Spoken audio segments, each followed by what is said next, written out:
Where it's your muture, where it's your crow, crow, crow, crow.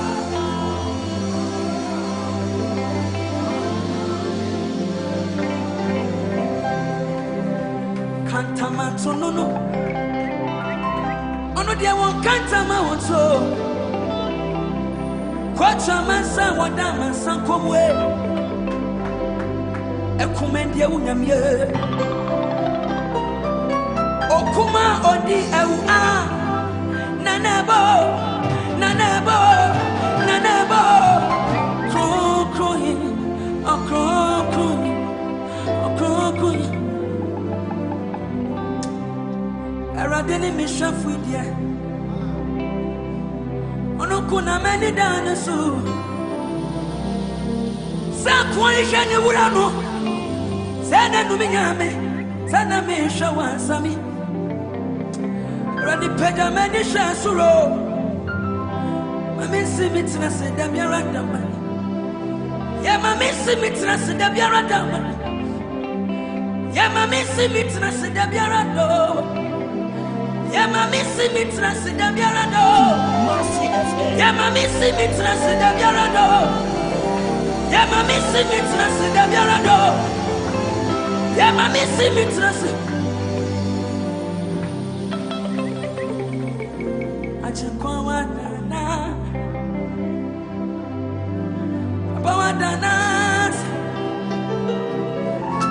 Tell me to anyone.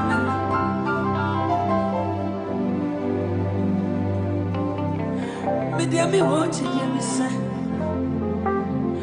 When I meet me best yo. When it dance so say, ya kenina, be yo. Me dear me watch it, me say.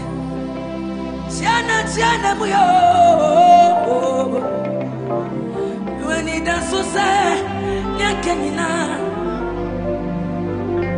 every sawasha me bo. Sorry, Damide. What come you? I'm not Perian, be on the network. Yes, woman. What do you make this other? Yeah. Benyani. Oh, I am for Yami. About when me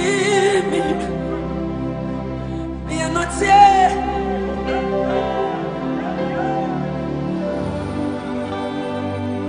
What am I for? I am born in me. Yet in a mapa, so do for Yami. Because I'm an uncle, no bonum. Or your funya about when me, Papa. Yeah, don't yeah. A jam in the Bibia. Saminamie, una mafumo. Yeah, bonum. Yeah.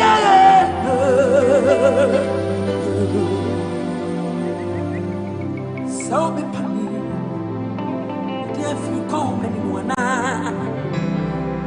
Papa, Obama, time for us to remember. Maybe what she died, Minyamie, Sakami Boni Bebrebe. Manaswaya Nawana Nebachimi Neswa Sedaka Ajana Medoba Krono. Hey, Missumi Sidami Wayaje Sami Kutuo Sami Samiwo Nami Pemu Kante Riasiada Woman, I'm a son, Yanti Quino, Niawanti Riasi, 2 minutes. Yes, so would I.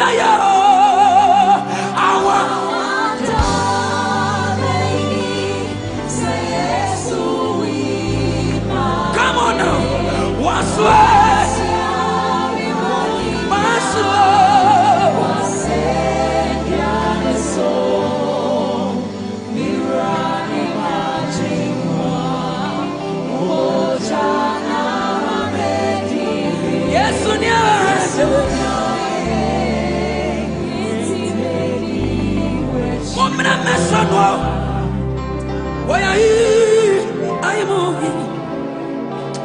nitisa boyo eti ya hiribo onam reba ade na wuye ya hiribo onam reba ya to say ya hiribo onam reba ya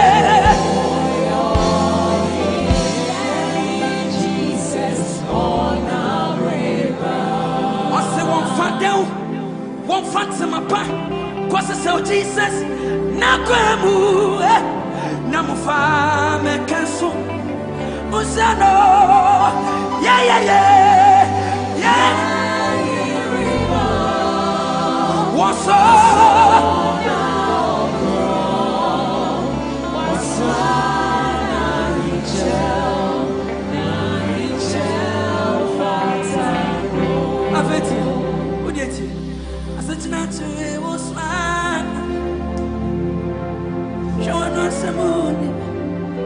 soprano soye bibia womba susu de ukomo bienya choya iwama atifenia na fosi oni wa eya dusua de e kire se wa bra yakobo pecha wani shonyame oyono abete ye krense ni panese na so bretetre fie brade nche ye dia so woni kwati kwan ni na ni nyamiasam to fa wonto ni paswe na ni pamu ya de ketwabi fa wa kwan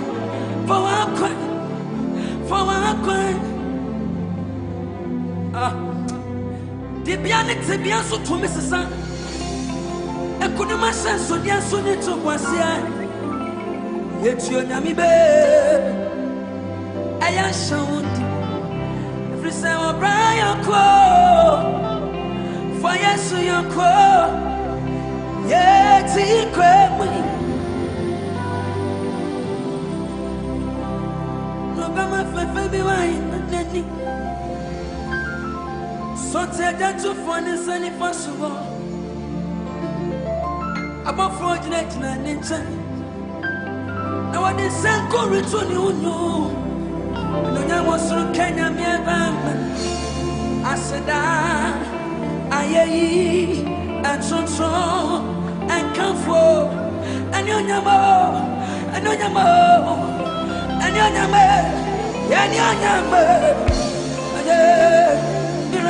Yesu anu ana wa yiri sigi na boni kro ama segi na be usa oye una bobi na mene wa ase ade yo na mene wo trasa una wadi owo sunkunim asama no pe wo so na swai sete butanya mene wa na chuwa yempa so yarando Shall set you know you man was running in your man was yes as you get the parent in your group on I'm a mind yeah will be so way or be so no be so or you do my point you come you know what you want or we see can't take creme or can't you know Kantan kratia tia nyame Otia preku titiri ku jame dununo Opete bosu nyame osaye bosu pete Oduma kuma bia ni wo Serese wo na wawuro wo tamade wo bufunu no Asase bo asiese nyankropon no Serese wo na wadi kunim Amama ida wose Wuni Yesu Kristo nkonto mo menefo wo sori mi no wura ni mu so wo antimi agahwe aya wo na watiri ya kra fi obo samsam Krisis wa mani kra ni ajawrade yeti ajunju ni awrade ayewa okoto kon samnama wo samna ni nyuni aje me bo Wamranyo Saminyame Afruko kumia sane kukumbia ni waswa Yesu Kristo dia wonono we waswa na madam na madani sutira mane Etia patu tumakwa mayafra vita Yana musie Odisebiri pombi moja tutwagu premusu ama premwagu Moja na mayadi yao Tudabranyeje Onyami otume pamo kotoko bakese jabrano no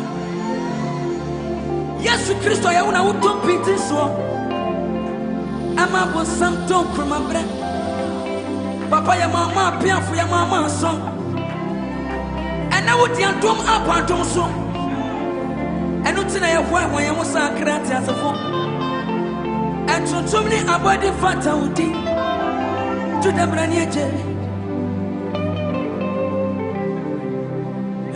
This song's na ingas. I am a fef. Nitini to say, Sushama. The night is so you fef. Okasai to say so baby. Nenu masam yesika no fano. Above for baby, drown it shine. Where it's your muture, where it's your crow.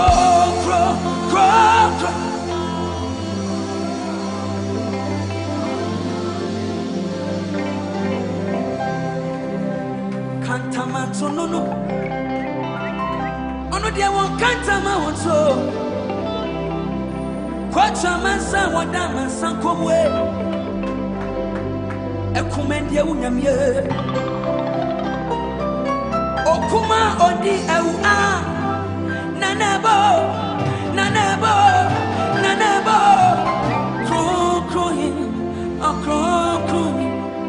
Okro Eradeni mishafu dia Onokuna meni danasu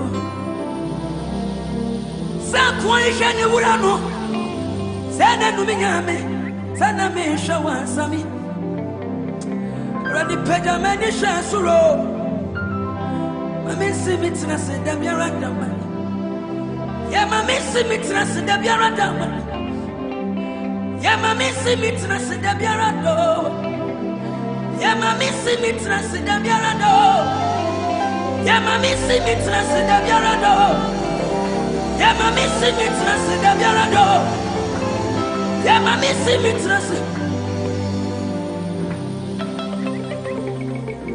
Achekwa wadana Abawadana Sebu tuwani mwana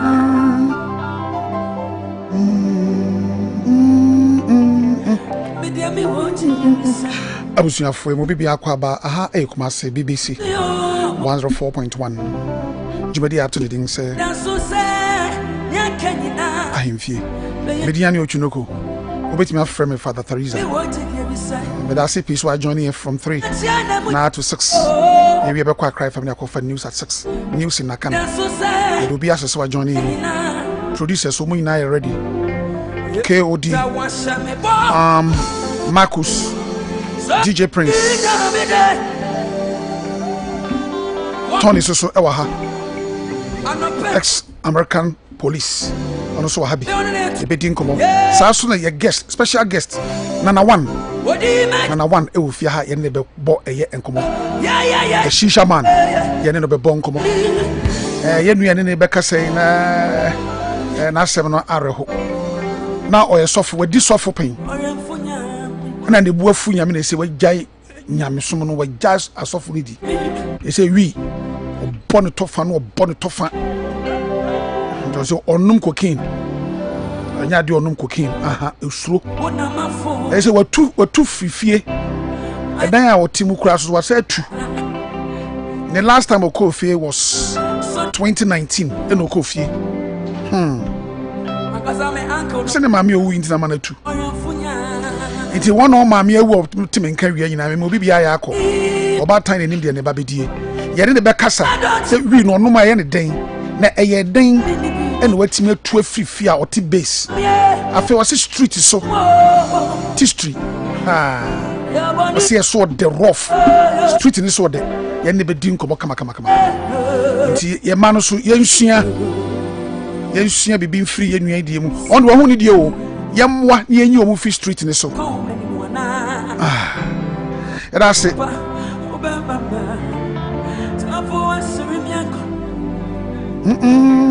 Okay. Legend. Bibia bako de. Bacho bako na so. You for so bibia kama. Mo T street ni so bako. T street ni so. You say me we stand na one. Yeah, that show. Okay. Kwaku. Legend. Dia na beka obi. Ebe mo otu afri ni face so kotena street so ana so kotena gato. Dia na be si. Se wo tu dia na be to dia na be si. Aho kire ben na be ba so a. Ana obesa kwati unyame. Kwa se wo yesofo na se evangelist na se afedie. Majai dia na betimi asi. Ebe bo nipa so. Me de betime si o mema kwan ma be ma sa si ma brabom ne se ebia ma wo fo me no mutifie omo ne mindini ya na se o mapome se bia omo enjimi ntum ofi dia ho na bibi piam se me peba bi fa metimfa eno nko a to kwatena wi base se bia me come na ofo so be o mba jimi no ho na me de me ne be kire yes dodo na sa na me hu se eto omba timi so no me de sa de ntimi si o ma brabom but me hwe se de me matete ne dem de mani hu a dodo na sa no mo de no ya na kokko ebi so ya na asoden eso ka ho bi yeah okay baku o lifetime ko school ni ade na Harvard ho ne agas no mu ne ade are me kan so asiri say e won say ni mo ni bi o kwaku Harvard agas ni ade o PS no bi try say bia weed na bibi sa no drug bi o so no bi ni so be hye betime sua de o biti bi sa pen o David bana mini bi o ayonkofa but obia antimi approach me say obese men try but me na so no wo school na amafo so dwene se me hye menim de no mo fa me ho dia na wo ye ntimo I don't know no amafo mi so yeden omunim se me smoky na be ka ba ko na me hye okay nkan sa wo kwasoya mo o kan sa wo hye dia be hye I don't know say bia no feel say me come age chiro mo say bia me brosa second comedy yes e bia na me comedy different omo team comedy omo say asem adwene different kakra and I said na ani so hye no me dwene me ho de but all be come a mente asem ousa me nye gidigidi da bi but they bia me di me lame say ko ba de anti anytime bia so no ana mama for first on be ba manim to feel say bia me hye sana na me hye ezo mu befu because my first radio opportunity me kasa so wo Winneba campus Mind FM first day I hear program we na guy back go say you dey smoke sorry. So yeah the perception and I am for the man yeah but so because he would be say Charlie try her be fa there me hu be that me hu be that wow I was okay and I'm telling can brother Tony so Tony hi my man yeah you are here once again. Yes, I am. Okay. We have a nice program today. We're talking about drug. We have one drug addict here. According to him, he takes, the cannabis and a few drugs, and now he finds himself at the slums. He left home about 5 years ago after he lost a mom. Doesn't go home again. He lives in the slums now. Okay. Yeah, he has no shelter. That's where he lives. And I don't know what will come over Tony, that you leave his house and live in the slums. What happened to you? Well, I can tell you, I had an experience when I was much younger, and it was a party that I went to. Party time? Yeah, it was. I was 18. It was a party I went to, and I knew the guy. The guy was an older guy than me, so he invited me and a few friends to the party. And every party in New York now at that time, somebody's smoking marijuana. And is it legal? It's legal now, but back then it wasn't legal. So I go to the party. Everybody's there. Guys are smoking, women are smoking, and I said no a few times. So my friends had tried it before me. I never had tried it before, and I always drank. I always drank. So I said, okay. I saw a bunch of ladies smoking. I'm like, okay, I'm gonna try to fit in. So the older guy told me, he says, "Oh, I got a joint for you, some weed for you." He said, I said, "Okay," and he gave it to me. I took one pull off this thing, and it's like it blew the top of my head off. It was like the first pull was like an explosion in my head. But by getting a contact, and the smell was totally different than what I was smelling, right? And it smelled very, very taint and heavy smoked. And I just took one pull, and this thing had me worse than everybody else in the party. I'm saying, what the hell is going on? And now I'm getting a feeling of, go back for more. Go back for more. I mean, the addiction part of it was so strong, and I'm not seeing everybody else having that pull, that same feeling that I'm having. So the guy was 27, and I was 18, but I knew him through family members, so I thought he would protect me on these things. So he's in the corner kind of laughing, you know? So I asked him, I said, "What the hell did you give me?" He said, "Oh, I laced it with something." Laced it? What are you talking about, laced it? His marijuana had cocaine in it, which was, at that time, it wasn't cocaine, it was crack cocaine. He had blended in. They call it a wooly. It's just a blend of the marijuana and cocaine. So a virgin body could not handle that. That was just like, it was like a death thing to me. I couldn't see, I was dizzy, but so many things came clear. It was like you could see everything, you can hear everything, but you still were high. You were so high you couldn't control it. So the effects of it kept telling me to go back and smoke it again. It kept telling you, go back to it. Wow, this is a great feeling. Go back, get that high again. It's like you were hearing voices. Yes. Okay. And I said to myself, I started thinking about my family, the embarrassment I bring to my family, and at that time crack was taking off. And you saw everybody falling to it. And I was tricked into it. I wasn't like I volunteered for it, but I blame myself because I shouldn't even have took the marijuana. You know what I mean? I shouldn't even attempt to take it because I've seen so many people get addicted to marijuana. They keep telling you marijuana is not addictive. Marijuana is addictive. I don't know anybody that smokes marijuana that's not addictive. It's not addicting. That's a lie. If they tell you it's not addictive, it's a lie. So now I had to fight my way outside of the party and find somewhere to sit down because I'm like, I can't control myself. I'm like in a whole nother world. So my friend came outside. He said, "You okay?" I said, "This guy put crack inside this weed that I smoked." He said, "Oh, that's why you're bugging." He says, "You got to get out of here." So I lived on 138. The party was in Harlem on 110th Street. Oh. I walked that far to go home to get this out of my system. And I couldn't sleep that whole night. And the next day, I couldn't sleep. So I got there, and I called him up, and I said, "Listen, you're not a friend. To do that to me, you're definitely not a friend." And I cut him off from there. I never seen him again. But that's how one pull of cocaine and marijuana did to me. Just that fast, I could have went to the other side.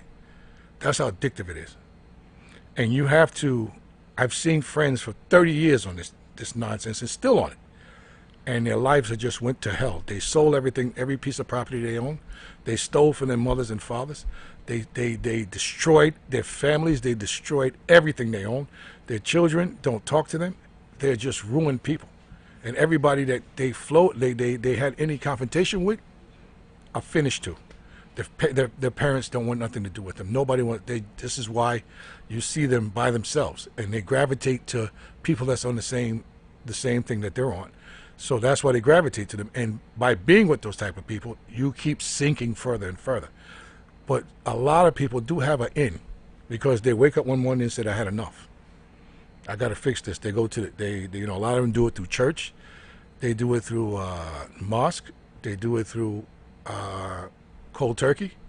It's just spiritual. They do it to themselves, and then they just slowly, gradually get off it. But that's not common. So that was the first and last time you tried it? Yes. Never again? Never again. Wow. I mean, it was that devastating to me. Okay.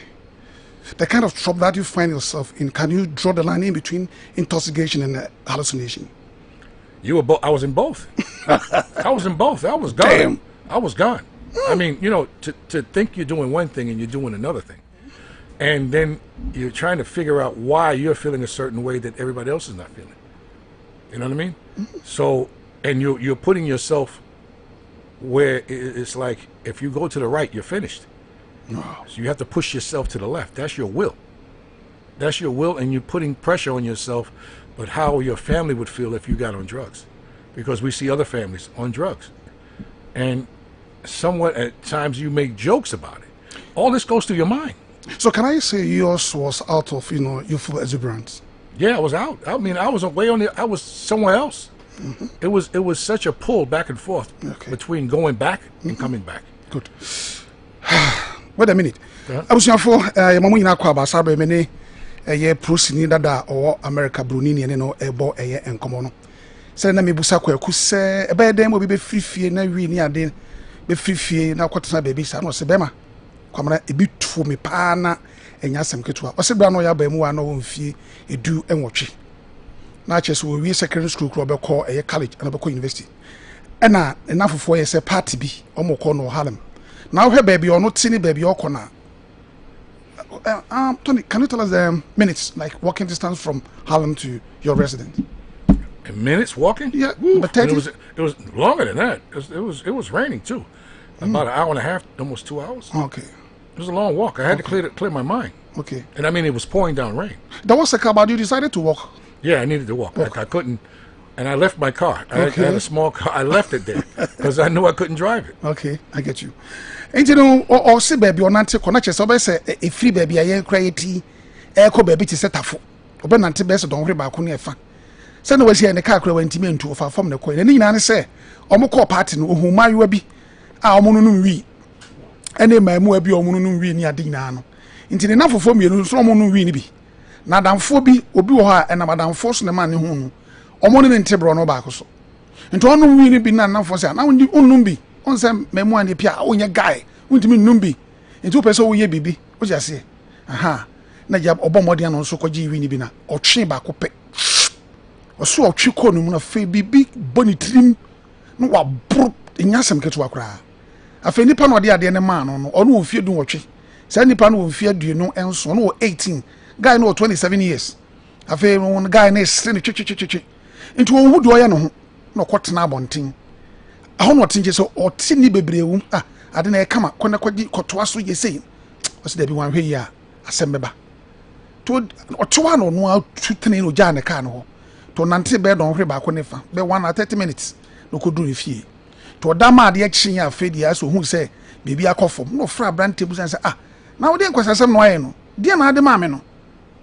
Unim yansa no so sorry na de no de man no kra no na enye weed nko a na cocaine ase so ye de kan base no say ene wo onya dan for papa me mpese me hu biom me mpese me no be hia biom to se afiri wo be pem ne oni sa nipa na hia biom be pem ne na o se omukro mu ho ya America no nkwala mu ekwa sorry omo konkramu omo osoma ho do nyina no omo nyina omo nom na ni nyina ne firi obi na ko wie bi efiri obi na ko wie bi oso omo nom a ejapade bia ne mama ejapade no afa no akoton ne papa ejapade no akoton no mo nam no mo fa nkrofo ne menti eho asem no edini nti enya asem keto akura o nti ono so na experience no eno so ne yede ahye no na ene no ye wo ye nua ba ko wa ha ono watomu ntentan a weed eno onom ene enu be ba ko be miensa ono onum cocaine ye ne be kasa na otu ye nyina afo na bia wa bonti ba bia nse ye wo mwa bia betimi de abo ano a ana obi wa adwenkyere bia onfamra na ye mwa ye nua no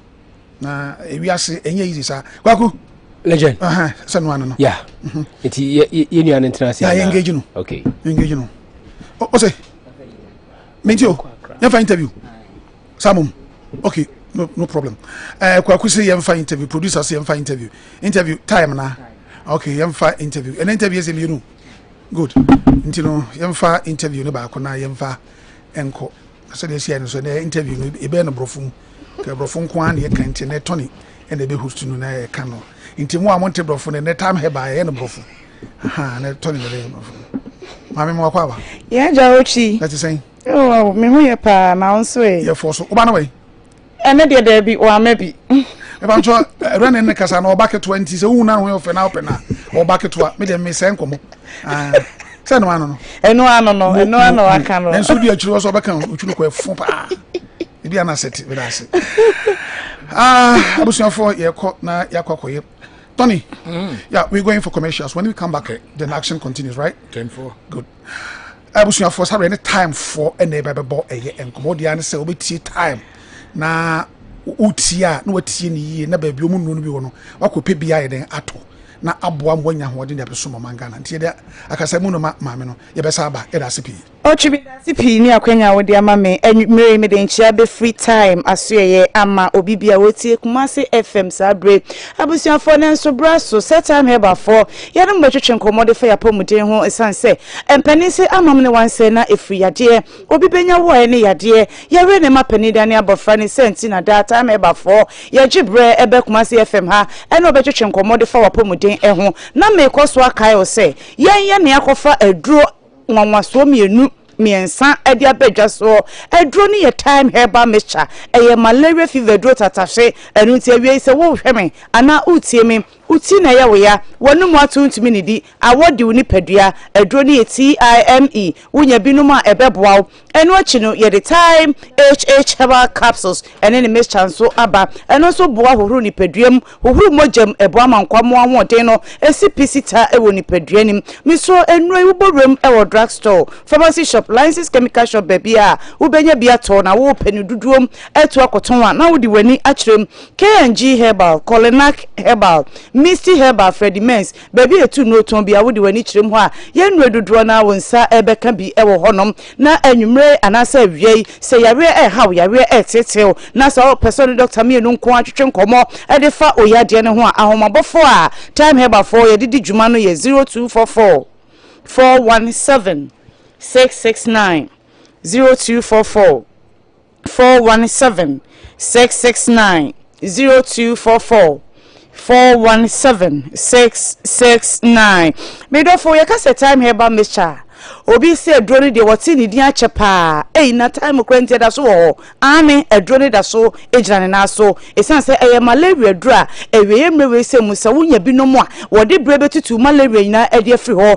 da me ka choro se malaria wo hoi eyabe bia ano eden ana ne ho so eden se bobra wuni padua mu a ensunsuanso a ya de de bre ni padua no kwasem ni se ya na no eden ana se ni enyan enu ti da me ka se time e ba me chade se wunya bi na se wono no mo a enu na ekwakotu yade efe ne se malaria no wo tu na se ede free ni padua nim se bitame eba mecha no wonso so yare so na wonjojo yade ano na emom otu yade ase enu nti se malaria bebo rewu ni padua nenam so eja wawo awodi uni padua nche wo so chechechecheche no wonya bi no mo a edebre wo bo hu se na wo so yade ni nyina na sa wo ni nyina wo bo nso wo so atu agu enrechi no bi se ya na miti eye meya miti bo mi gaga mejemo baby a enye abusua unya TIME na se wono no mo a ebebo opa esanse eya hahama enubina enunsini na yakeka bomo a yede time eba mecha no yede abedwa so na no kwasem ni se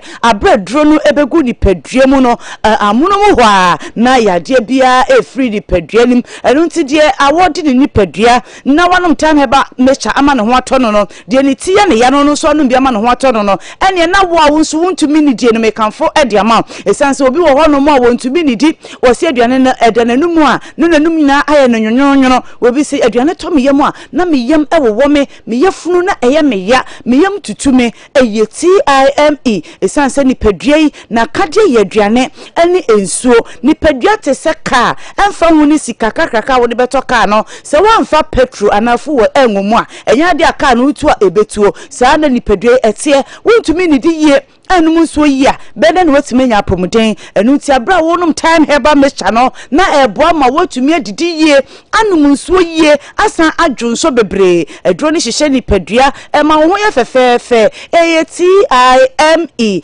abusunya mesraw maka bibi wonti ase o pa nsembisa bia jama bofo ne frey 0244 417 669 0244 417 669 kai se dro no time time herbal mixture and watching mesro so when you brew when you switch in war would you baby enye when you draw binuma ebeboa when you saw a chin war when you saw you to nina ebecosan say malaria and more one door soon a womojamoa or mutimi ma moja sote and untibi do for a sebi when ye jam wojuma when ye wiaswojuma not dani da and is be dear at awono when your time herbal mixture no more ebebo sisi umoja no at the amount obi nso we ye janho adwuma me kan fo aduro ne de amount esanse ye maame ne papa no bebre wo no mu a wo mu gina ejanho na ye adwuma obi kura de wo san gina ofiri ejanho a no wasan be gina awiem eba ne sa na no kwasem ni na amapomuden no eso ete enu ntu nya time eba mesha na se wo no mu a ebeboa ama sebi wo moja eso ete enu nyina no ebe ye kama amani paduare nso so etimi afa ne ntoma pa e de fra me se time eba mesha no oborem e wo drug store pharmacy shop license chemical shop baby a ubenye biato enu achide ne honam ye ne ya de ne honam eye ne mre de okokete so want to me na wada bro so don hwe baako de akan na na wudi siripe e wo mpemu no empanisi wunya time no mo a ubenya time ada na de pa bi nso chiwa when you are promoting for Frana, what the for the Aqua Jumaso, a drony time, or bow in Sabu name to me, ma, a boo in sa, a babro swana miuna a chat, will be some may, babus me a numian sa, me moomin sada, me menses no, a mao, a macra, why I should win an answer who said on fair fro, a busnia, copper time, when you have been 1 million about, when Sabu and Baba come, at the amount, and watching Ubu in sa, so I asked and we see Simon every war, and he done in at it. A drone a time, a baby na a dear free ho, a dear amount, and not to be for time about me chance on a boy and yet ding, and a form braille, or be at me toby, or be at me numbi. You want to me no time about me cha, a mammy a waffle fro. A buffer when you fear do me no, and now possess or bar. O ma bofrenu for eno achini de wo bia timi num time e de ebo ne ho ban efri yade efe ne se malaria fever ehom eno achini me so de jama bofo no na me fa de akanto awo so 0244 417 669 0244 417 669 and watching empenisi diodi achire wosunya diodi kind ntenti ye ba ne ye the time herbal capsules and then the mesh chance aba abusunya no kwasem ni say a draw time herbal capsules and then the mesh time eba for ye day abanon ano eden pa and a draw na no so enam na eniji sem se bedru Ghana ha no ana bedru o memu no said your man mema esia gi draw na tumu a wo mu no kwasem ni say eni so me so time herbal capsules na me chano eye yenkomo ho adwuma na eye immune booster enu nti se wunya bi no mu a ebo ma nkomo ho ye dene e woni paduam esanse se nkomo ho edin a ya na edin se yade ebetumi abetena woni paduam ana yade ebetumi abeji woni padua aboso enu nti time herbal capsules ene ne me cha time eba for ye de aba no ye se man ne memmei muntu nwaduro ne so na mo no maduro no na emo asiesie mo nkomo emfa emamo wo yario wo nyario edro time herbal capsules no wo betumi anum bi energy semne say ye de ne capsules na ye de ne syrup aba mesro se wo ne capsules na betimi ato nenom sense obi wo ho no mo a wo se aduro pa no se nya ne topa ya wontimi no mo da obi se me de chese ni nsuo me nso so se nya ni nsuo me nso mitimi nom enu nti doctor tie wo bi esu frɛ ene wo de ni nsuo ene ne topa ye no wo de aba enu nti de wo betumi anom no na wato na energy sem kra ne se bottle ba ko no wo to a wo num nwie wo bon se ayaresa ho sunsuanso ensenkyerene na adadi ewo ni paduanim ba kokora no wono ma ne nsa obonsa apomuden fa hodie na ya ochefa na no achi no mesrew wo ba pampan bone age wa hemfia boso ensansan atete se ewo wo ba so enkekaye hawo woje ho ba bia enye wo ba bi se me esensu fita ya na fifiri ma hemfia wo benti no amama hemfia wo kwan no ayekese ewo bie me ne bema edi mpemu agora ene gie no bema no ontumi enya esanse ade ne sese nkeko wura oba no bema ne be wura musa na timi echichichichi ne ama ne ade nanso wudie die mu eyi nyina eni ho ati free time herbal capsules anasa the mixture wunya binuma ebeboa eboa atwe sebi ensuboni bi e wo ahemfie ho no afri ho no ama wo no na eboa ama ahemfie ho awo eboa ma ho ache ho eyewese o tu pampan boni ase e de afri ho no de ama enkekaye ni nyina ebe free ho eno achikura ne se wo nte da menua ba unya binum a ebeboa sense obebi wo ho na tenka ewu na tenka asa woni be medi mpemu agura eno ani se woda wo se timkaja wontumi enjeje ho wontumi nkansa mrane bi ankyera be ma no na abra wo de time echechaba capsules anasa ne mixture aye waduro ebobo na nopa awia ne anwumre no na eboa ama se bi watenka so akosoro eboa yiyi yade afri wo be mu no na eboa nso asiesie se bi wonkwamwa ede amount eno achi no mekanfo de ma be ma bia otieme sanse duro no eye ma ene mema edro enu nti bema sabi wonu oba akodi empemu agro na wonso wa mo ho ban enu nti enam so ma yade abeje obema aboso sabi ensansan abegu bema won se prekesen ensan wo wudi madanse se ebegu hu a wo fe edro bi anka wo wa bonse na eko ewo ho ana aba ewo ho ana eko misro yade kase bi nsunsuanso ena ahya se edi ewo sabi obema mu no time echechewa capsules no wonya binum a ebeboa wo me come say me comfort capsules no e de ma mema ne pa esan say ebeboa atutu yade afri wo bema mu no na esen besiesie wo mema sam e wo mpem e de ama enu nti bema bia ensan abegu wo bema ho wo bema ne ya na mu kekawo ya na emu ehyehew wo dwonso a na emu eye wo ya na nsufita na efri wo bema na eba bema bi wo kra nam so ma ne dwonso sem no asai wo bonso dwonso a obre pansa na kakra atumi aba wo bechima chima so ekitwe bi na aba eba sabon se no waya ase na ye dududu na ye woya obi kura timi kasa me hwa mu krampo no eno so eye me ya odwunso na mu apamienu ba ko na bonkum ba ko na nifa edru ne time herbal capsules be me nei wonya binuma ebeboa edru ye de ba ye nche na so se dwuma pa ebonti no eno odi kogu drug store pharmacy shopper enso to na asa eno nti obi tumi from the doctor bi bobre mo drug store no time herbal capsules no eno ne me sha ne menya bi anto obon se ni wo hancho ene nanim nisuo ebasa doctor tenase a entena enu nti wono a wo hwedin no se dabi me delivery sanse Ghana fonti na me ye aduro no enu nti wo a wo bobre mu drug store anabro no a wo so wo bobre mu ho na wo anya time echecheba capsules ene ne mixture ni bi anto a je time eba for ya homa bofo anaye number na frɛ ye de aduro ni bi ebebro ama wankasa watumi anonom na aboasiesie unipadua ahoma bofo ni 0244 417 669 0244 417 669 anunti bema unonom time echechaba capsules anasa ne mixture na aboa etutu yade afri bema mu no na esan so aboa ayisisi yade bia de afri ho sanse emema bebre ya na omo sisi no eye wo mo ya anunti omo na omo yirenom ana omo na omo kanchema ekompamu a adwuma sese anwumre no wo ye no ontumi enye ebasa no a na ema no mo hye wo mo abufuo sanse bema bi wo no mo a wo so obemu sese wotimi pem no no ontumi enye ne sa wode ibo ani ana ne ho esane no time echecheba capsules no wonya binuma ebeboa se yade abeje obema boso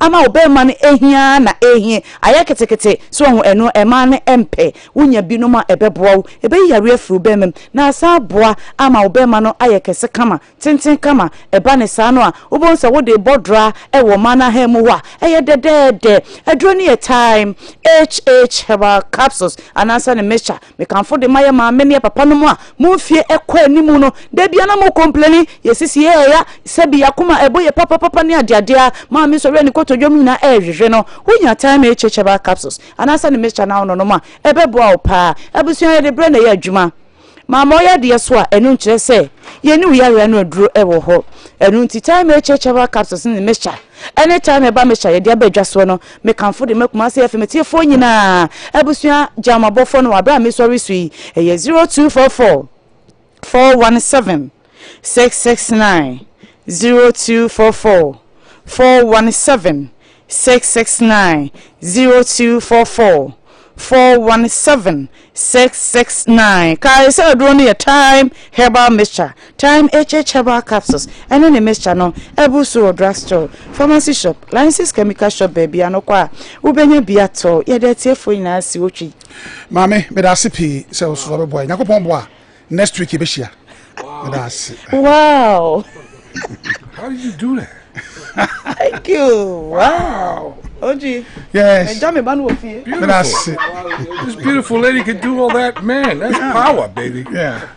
I'm impressed. Where all that come from? Teach me that. And you know she didn't read from anything. Yeah. Because she's been doing it for quite a long time. Listen. That's experience, right? That's power, baby. Yes. Like you going around in New York, looking in there for bitch. I was looking at her. I didn't see this lady budge a second. She was on point, man. Yeah. Wow. Great. I was for na Tony my man commercials no be na ni age ho sa no. Me guess na transe. Kwaku. Me guess na transe. What transe? Be ma kwa ba. Na pa chime je oso. Bibi abakodi. E ba jo o mask ni na so mask. O ka to banim. We okay. We okay pa. Na see nku ni panti no de bibia insuru. Great.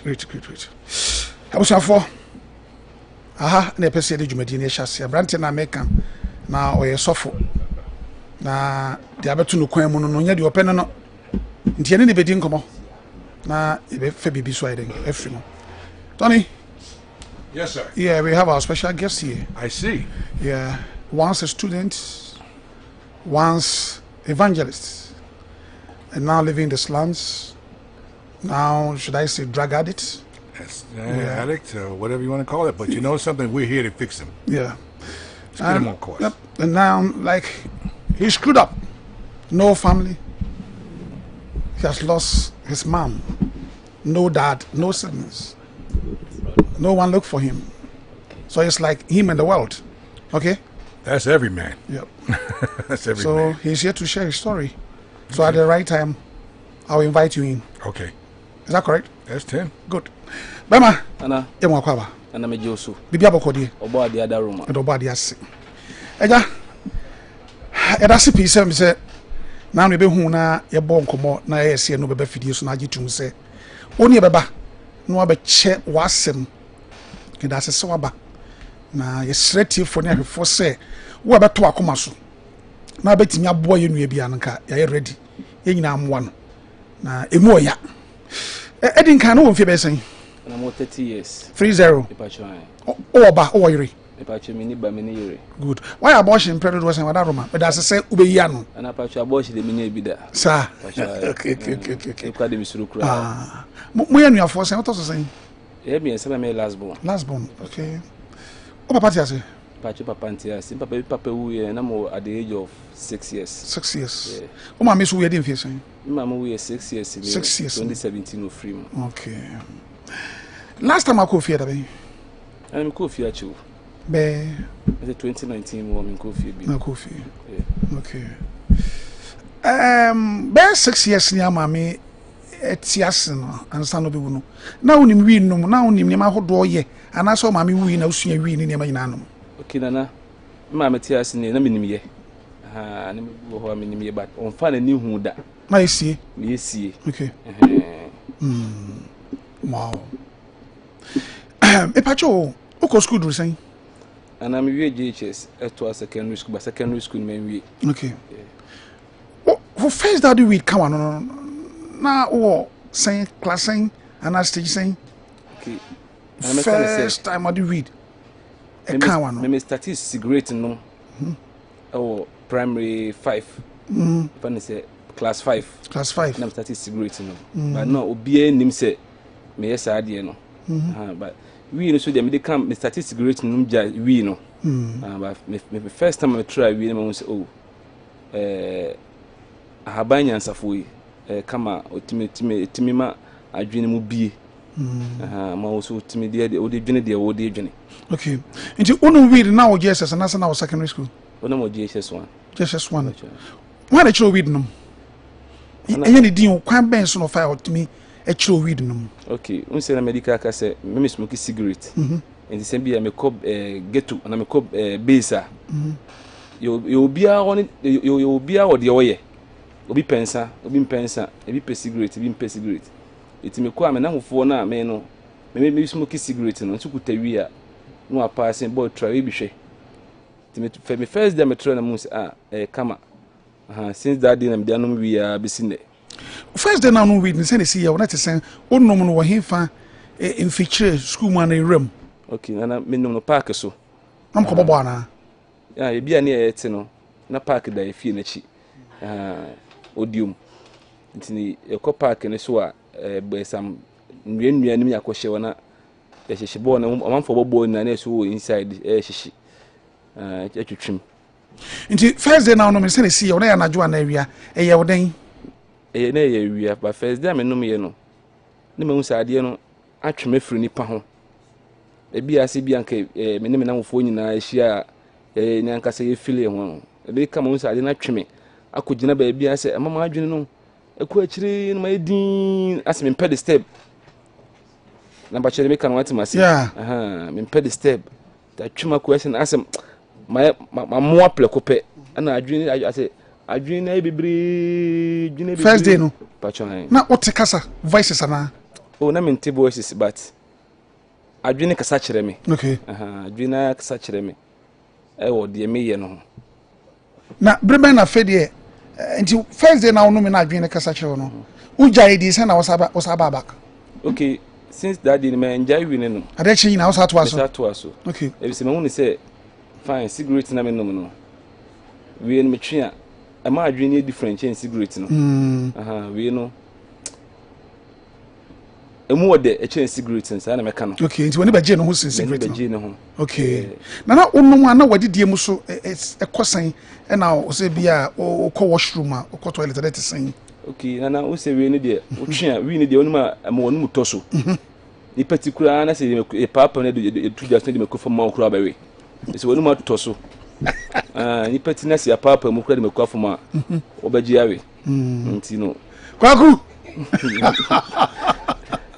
okay zona nti sanity okay but as na yesi wi so ne chechire edin pa obetima anu wi the lifetime na hu chechire o esi twama me no o edi sen na wankasa hu chechire edin oh onye din ade a na we wadwe so besua nko ade a besua hunu Judy be sen na wo chechire me be 4 days na me de hu chechire na ofre me be 4 days e bi se me to a nipa na me de ma ne chechire ma me no me so me to abo di nipa no so no nto papa ni bi otobuka etimi me check hwe me to ade ne bo wodin na me ma chechire me ntino de wi abesi atwemu ne de ne se me sika nyina akọ ntino me tena ase se ne me to full rosla de chechire no me to sa paper ni bi packet na me da hye de my razors ana ba chire me kan wat machine ntino nti me to packet na me hye de hye de razors me twa first one na me di anko yi ma sa tete ma sa asane ma sa de twa second one ntimu na me di hunu twa ba chan good school me na microphone is on read na my boys too no mun se me no apart from momo be any secondary school ko boarding na say na day school na me day student school teachers ne be hu so no read secondary school okay obi e hu but more GHS no me ya eniamo hu bi ama teachers ni do moni ebu se ade ni me ye bi okay e say ya ma kwan ko tena fie yesa resume say yesa ba school no nti teachers ni ma adwuma se enye de na yenye bi so no metena fie chance na ebi school na sa me ye den me but nti adwuma ye che no me dinim ti ban na teacher ne bu me buturo bi a se ehun nya se na wa che adwuma na me dinim ade na wo se obu me fe na me so no ya makwan maba o mu di kan agya me na me ho mfa me itafe no yakopon asa me yare maba class na o se be bu me di amenti ase nti ogina blackboard ni mu a chira de na me de caste bridge toa na hye me bag na me free bag ise me mama no e pastries o e pastry o e wedding cake chips ni ade isa madwuma bia mama ye bi nti agi wo desa mama gi wo da na yakwa e bia ensan piepia ase ne sa ne mane wanti me fag en caste bridge e ba ko program na se manuma ya numa wie bibia nti na to ne hyembo me bag teacher ne bo me sa no o gina blackboard no me kira na me de to me to ano e free chire se ka me de bo no nti anya na bo blackboard no na pine se spread it out and se yanchi no na me free fam pumem na pa me dwane ko ye te ha mo so no wi enu no yi di na I don't know why you didn't use you with any made our secondary school. Secondary school. And I'm one school bium. Uncle school bium. Okay. And any GHS. GHS, okay. I'm a school as Swansea Presby. And also no. You see one. And so it's different styles. And then you buy Swansea Mint. Swansea Mint as I didn't see it. Medical State Bridge to Anka, medical teacher in 3 our classroom. Into Ukowe, Jesus, no one at the call. What are we now? Jesus, you could was Corman Pons. Okay. A friend Hope Academy. It's one of 3 out of the course. I can't no crano. I won't born to a missing sign, and near a young Recrana, a best say you made it, and another school soon. Nipanoti and chair. It's enough from 3 for the first bar on the as a first batch name. Maybe count them as a coach. Oh, secondary school no na scanty na uja na say and some money because na uja school. Okay, then secondary school no. We say me asodi nipa. Ana eden so na fie bia mu asodi fu ma se chalote. E bia bi go fie bia bi go ne kwan ano. Enti bisimi na hofo a misimi ko hu wo mu school no say e bi dia bro me dia so ana misimi dia bro bi dia so. Ne say di share fa adamfo. Nti BBC wo school you were dia na wa na ujaye me na me jaye na wa na nko na me nko no wani nka ho na se na wunima de okay then ta na adwe ne sheda anya adwuma bia sa nti wani nka me nka okay na me so wo kire ma de na me hu a na obu me boturo bia na se me hu ne se emmoa me okay se na nka utimi ko school no wie dru ba bia na person ka we den oh na okay me papa de no a lawyer oh sir me papa papa lawyer me papa lawyer no different. It's na nka many was that na me ma me mpene se bia me ka se me lawyer se lawyer se bi ka fra chi o se bia odi hu papa hu nti no na ni se be lawyer yes me say oh papa lawyer no court wow ka fra no me mo baby a me mo baby a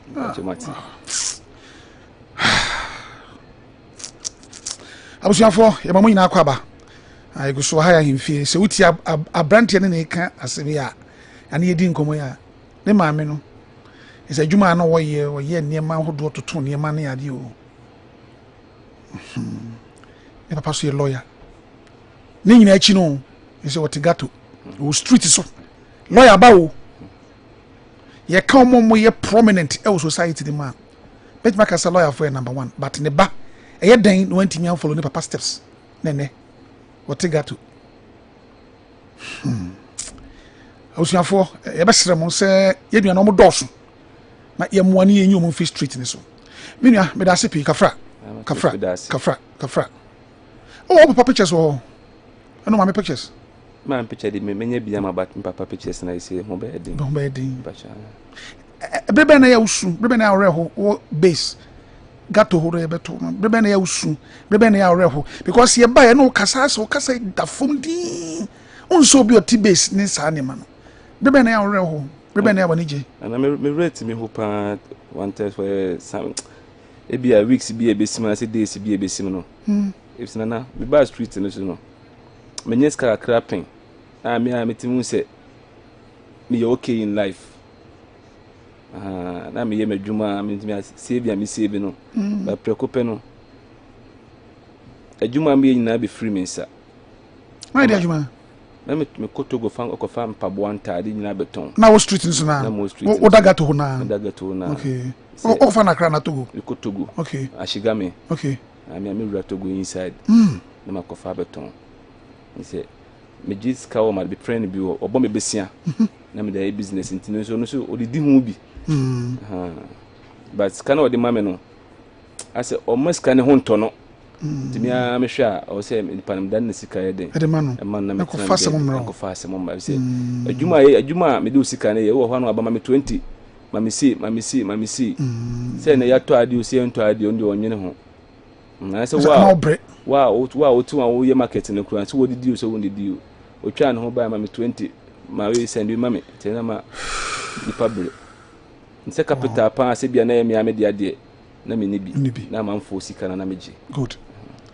eyeden na ba street ni so be wi gato eyeden na ufri fieton na fe be street boy afi ande up gato dia ne siye dia na be ba so be mo free fie so be tra gato dia de ana nsem bebre ebi ni sen ebi ni se tama dia oka enha mpajo ana tama me ma meti ase no me ma me de no o treat me yi ma me treat me se broni ankasa se edin se oba tan ne ka chire de ana wa woni twa se ka chire fo de we se gigi yeso no ana wa jimi dodo na asemu tinana ma me free mo no na se ne da so nyina me nda so nyina na me ma me ase na oya mami's boy ho o gigi so bibia nipa miensa oba ka ho oba na epanyi na be mato so na waba nti bibia ma me me de na ma me de wo ese afina me nyamu nyina enum se me ma me mpe wo mo asem bibia me ana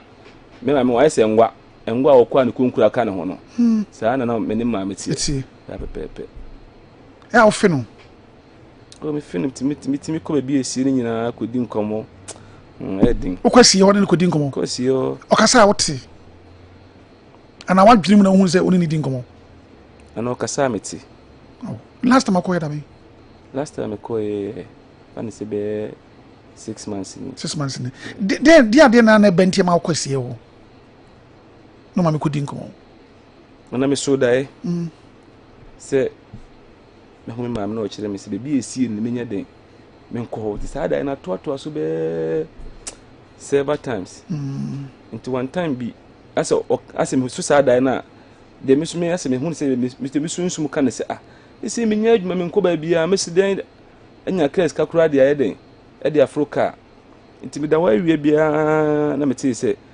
eye sori ko be bia esi na afi ska wo botum na me tena man kasa na me sori tena asi bibia nti nwumre na me fa ka ko ma me na me so e presby ni nti no esi ni presby before esi ye wo take eja na me fa ka ko esi ye wo me fa ka ko esi yo ade me hu bibia me ma me na no so se playe ani kuku esi ma me na no so na me na dia asem nti nipa no ba na kwa nkyere kura na enna bebre wa ha nyina no nti wanya bibia mfa ni na kwa nkyere na nsi se me ma no nko ade so asema na me busa me ho no de me tie wasi yo se emfa ho sanka na me pedua bia ewu da ne ba bi na me di yi ade ne ye den free so de me tie anse kofi afede ma de me ho de me tie wasi wa no de otie ne se onko na otie na se kobi wa ko bete sa voice no obi wo wa nka wonti okay wow de me tie wi na afi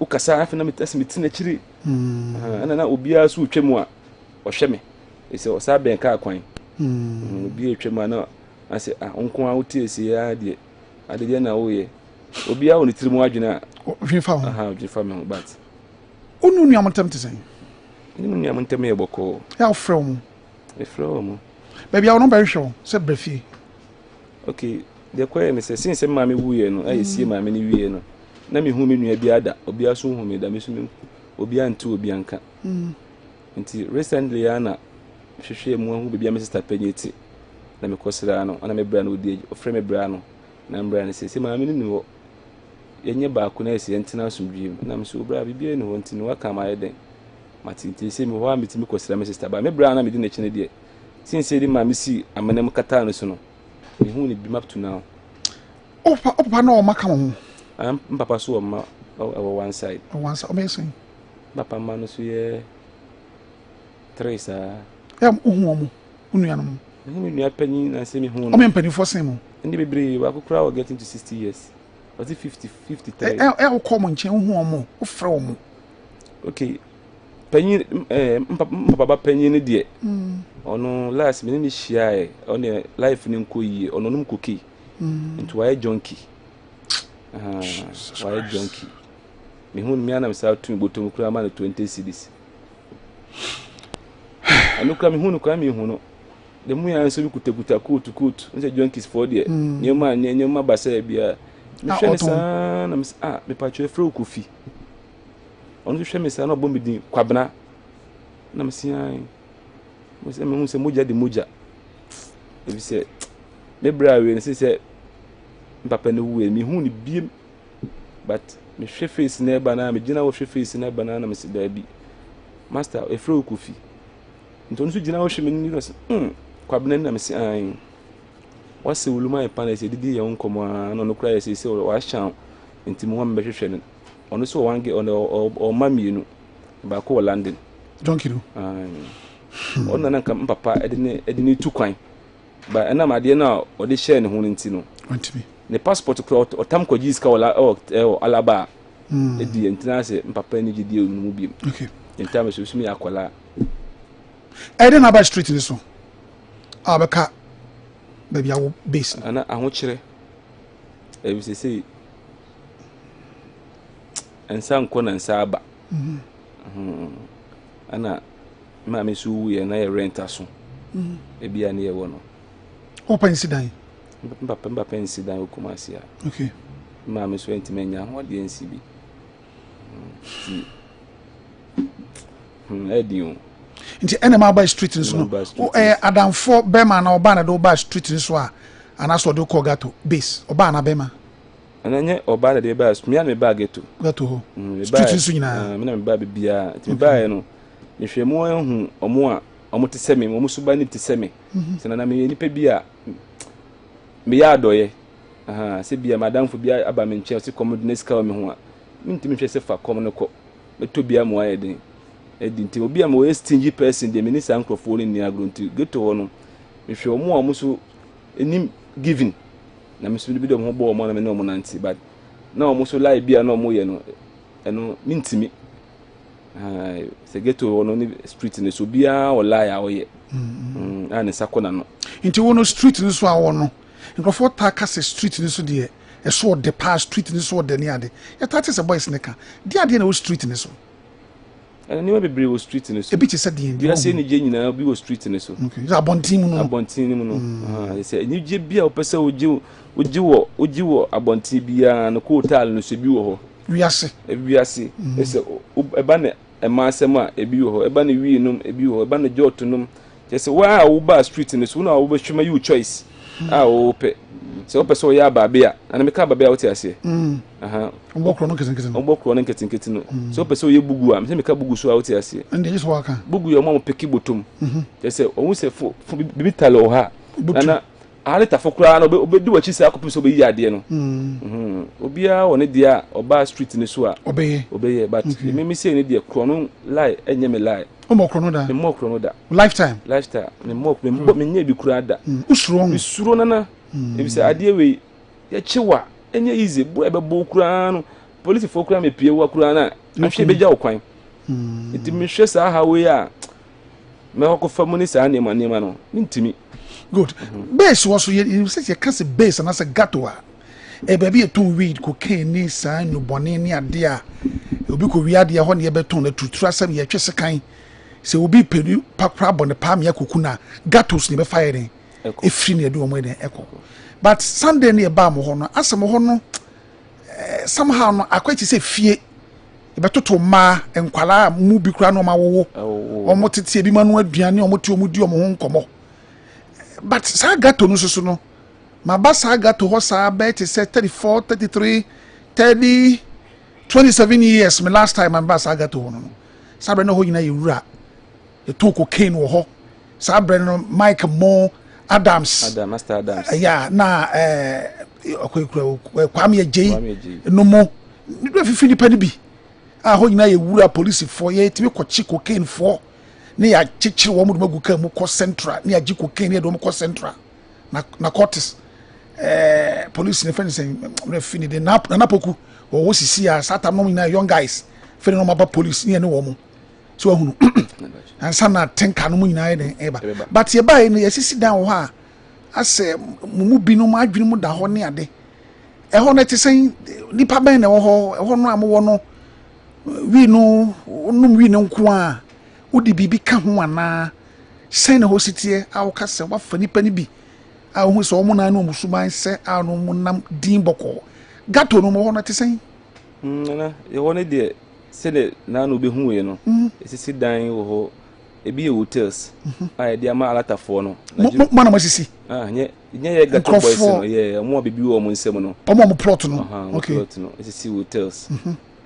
ama alatafo no mo free according to maba ebo ahia wo no wo no mo rent e de yo mo djuma ana ebi so dan a ye beto ye wo ho but ana obi so amanfo so atena bia no atena tenem say be so kwade ai dan no so tim sanity ye beto ma ebi kuta nkwala bi mu age kura bi 6 months ba kuna me to me na so no awuduba no be 1 year me boa 1 year afanse 1 year me to me na so abayo kama abon the diapers ni ade a chese wada hate ye hu nkwala bi me 8 years 7 years ye hu ma omnyem ni ade omo so me hwanam na ebi ya wo ho okay say me kasa Nigeria fo flem no na ebi so ya Ghana fo ya na mo tititi ho okay said ya adwen sie se gato rebase e ho sitie enkrofo di tu ahye botomu gu ho atutrafo na wo rebase ye kofo obi akokum obi ekọ rebase obi nkobubu obi niema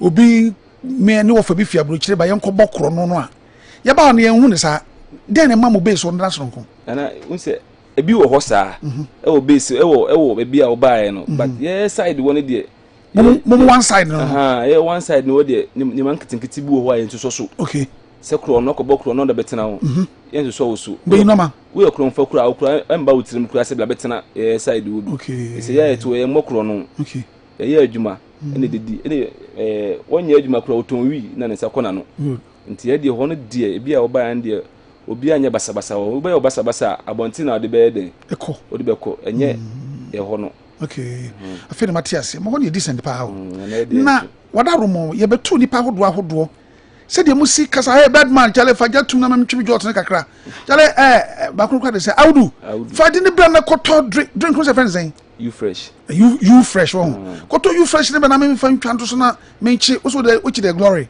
mechi glory na se mechi gogo gaga mechi glory nko asa de muni nim ho adana se ma me ba kuma den na mu nyina no nka wi fo ni sankofo nse kan twetwe ni ade bye so be a decent mu din komo kama normal te se de ye tifie mu nya mu ho basabasa ni ade secret be na ho ya secret o ni se efie bia mu akwala bone ni ye hia okay nti de o tie mo hu se de o tie bia no ha na ye nyina ye hia okay nti style bia wo ye bia no enye ha na wo se wo ye no okay wo se wo de kwa abonti na wo ba na aka bia ye de na se ya cover ama na ba che de be kan Matias pa nti no ana yesu sa do ye ho no kre e wo ho no obi e bone a ye ntwema ye nka na chi asem wo ba ye na yo si ni si kwakwa ye no kre nti de obi ama ye hu okay nso be bo nchire ma ye den a chire na yesu hu kwana mo a be fa so na se kwan be fa so e bia police case kura na ye fa so yi na film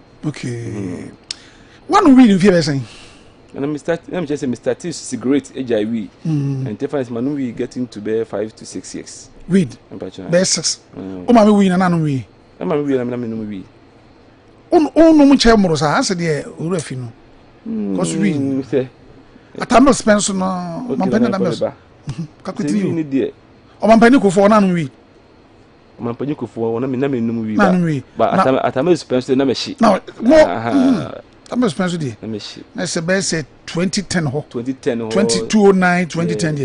And one we ache o. Na manu ache. One we ache. Adwenwen so kan ho. Ani an ho kire. 8860. Na say be 16 years okay kan ko. Next year na say be 16 years one we. Manu we. Hey, enti we no. Wo chechira e say booster ba ko yesen. E say no ebi a obae no e say ya play mind for. Ye ni bi kura na e ni ska wo. Te say sa so e chidware da bi.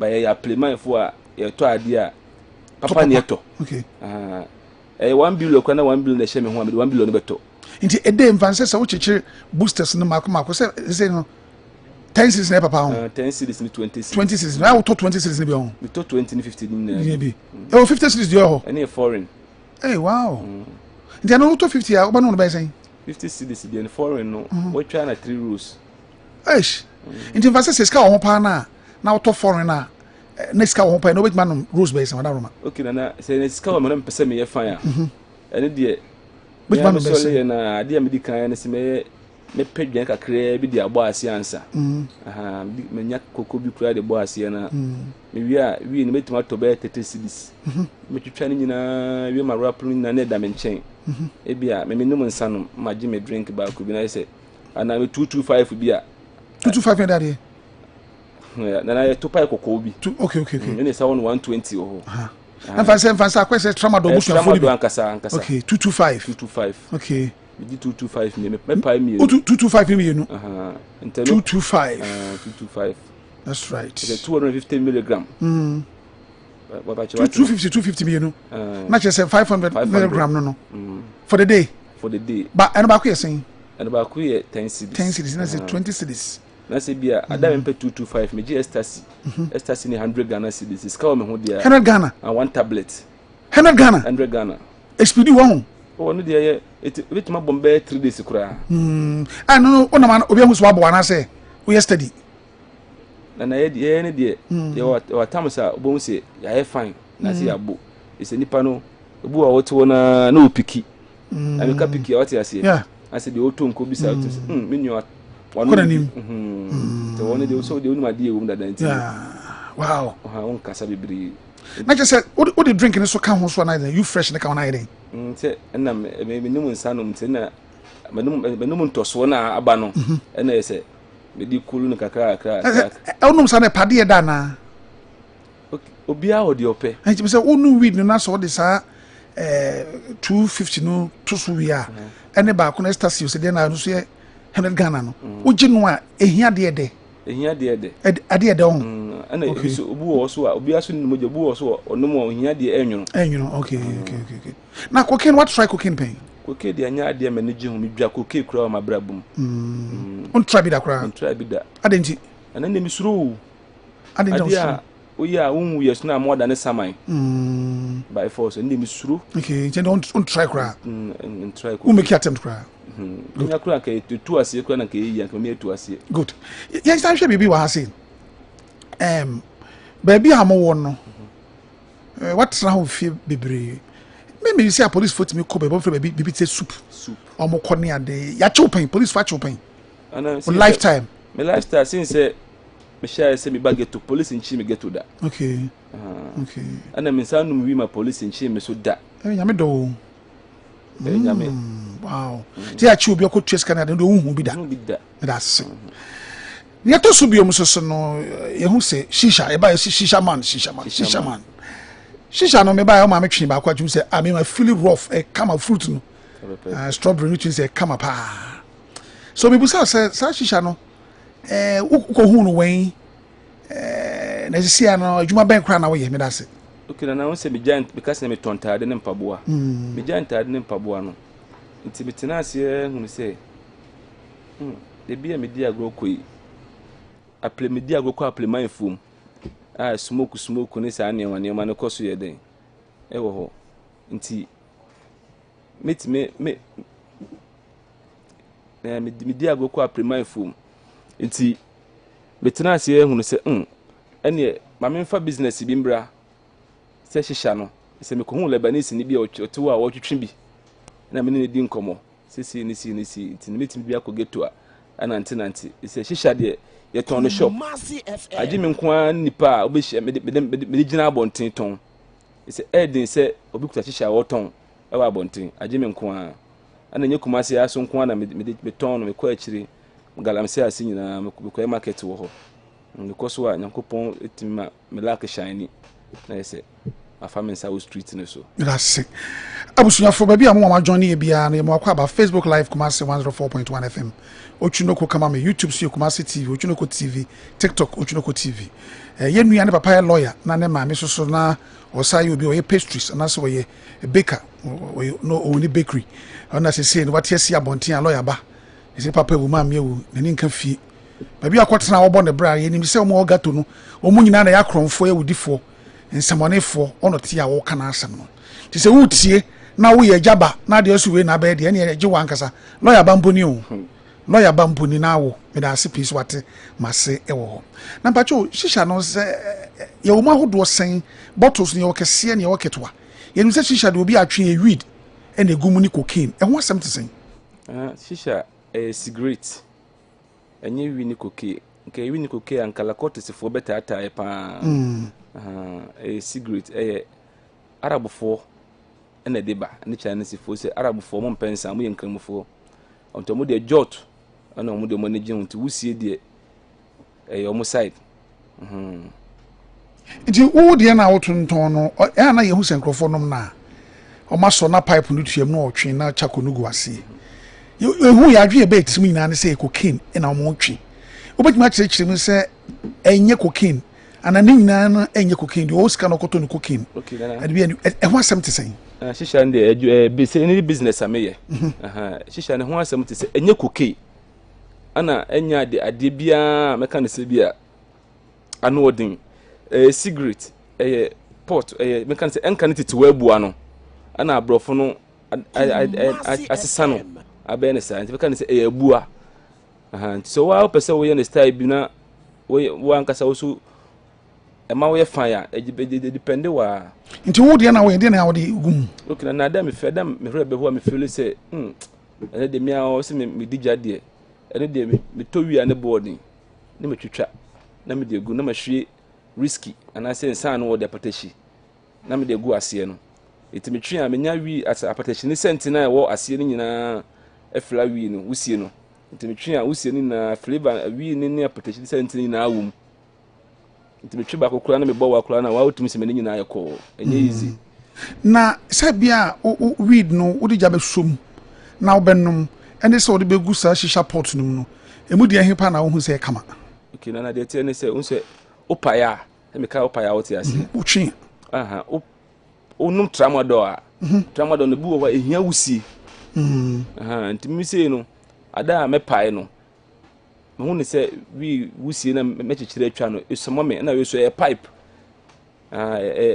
pipe ntu twi ba ko a wusie ba no king size packet ba ko no wanom cigarette packet ba ko bia o 20 nti wo twehihya no one puff no se wusie beje mu no cigarette packet ba ko bachan wow o won tare bi o church shisha man sa wa na wo ye na se obi na ma ho me na me ye wa ye tare no pot yo mo ho do sen na ne boy sen shisha pot no ana pot yo mu different no ho do be sen yo one pipe yo two pipe yo three pipe yo four pipes okay four pipes ne sen four pipes no between be 2500 and a three ne and a three no so be from 1000 go you see 3 and 4 no could be shada ma okay it's 2 and 2 and 1 na see you 2 and 1 no 2 no boy sen 2 no your small size need 200 cedis okay ana fan is saying one pipe no small size need 150 cedis okay you chemu sen say bia 4 pipes no be otie mu say assets and 4 pipes 3 pipes 2 pipes 4 pipes no 4 pipes no me chemu say say ahoma na connect ba hihya na ma wusie ne ba no ba kuma konkon afo nsi anka nipa 40 ha nya afi na metwe apasi wi so bia betima fa bi atwe nti nipa 4 ete ho obi akuta na homa okay nti wa obla na waposo no okay nya afi na ma betwe na kase bia oso metu me pipe metu me smoking you to foundation letwe okay nti 4 3 2 and 1 say okọ night club ho ne board na se bi o ma prepare o ma de esi ho dada also mo di whiskey wo ho and e bia soft drink bi so and e bia fruits bi sa ho no so kwota na wotwe a ya na bi boys o mo di minute eto so ana enye minute ne de to so chako no bidie no igu ase no bidie ne de beto so no e soja no se bidie ne etu bidie ne sa o sika asa okay tebu ha e betima na sesen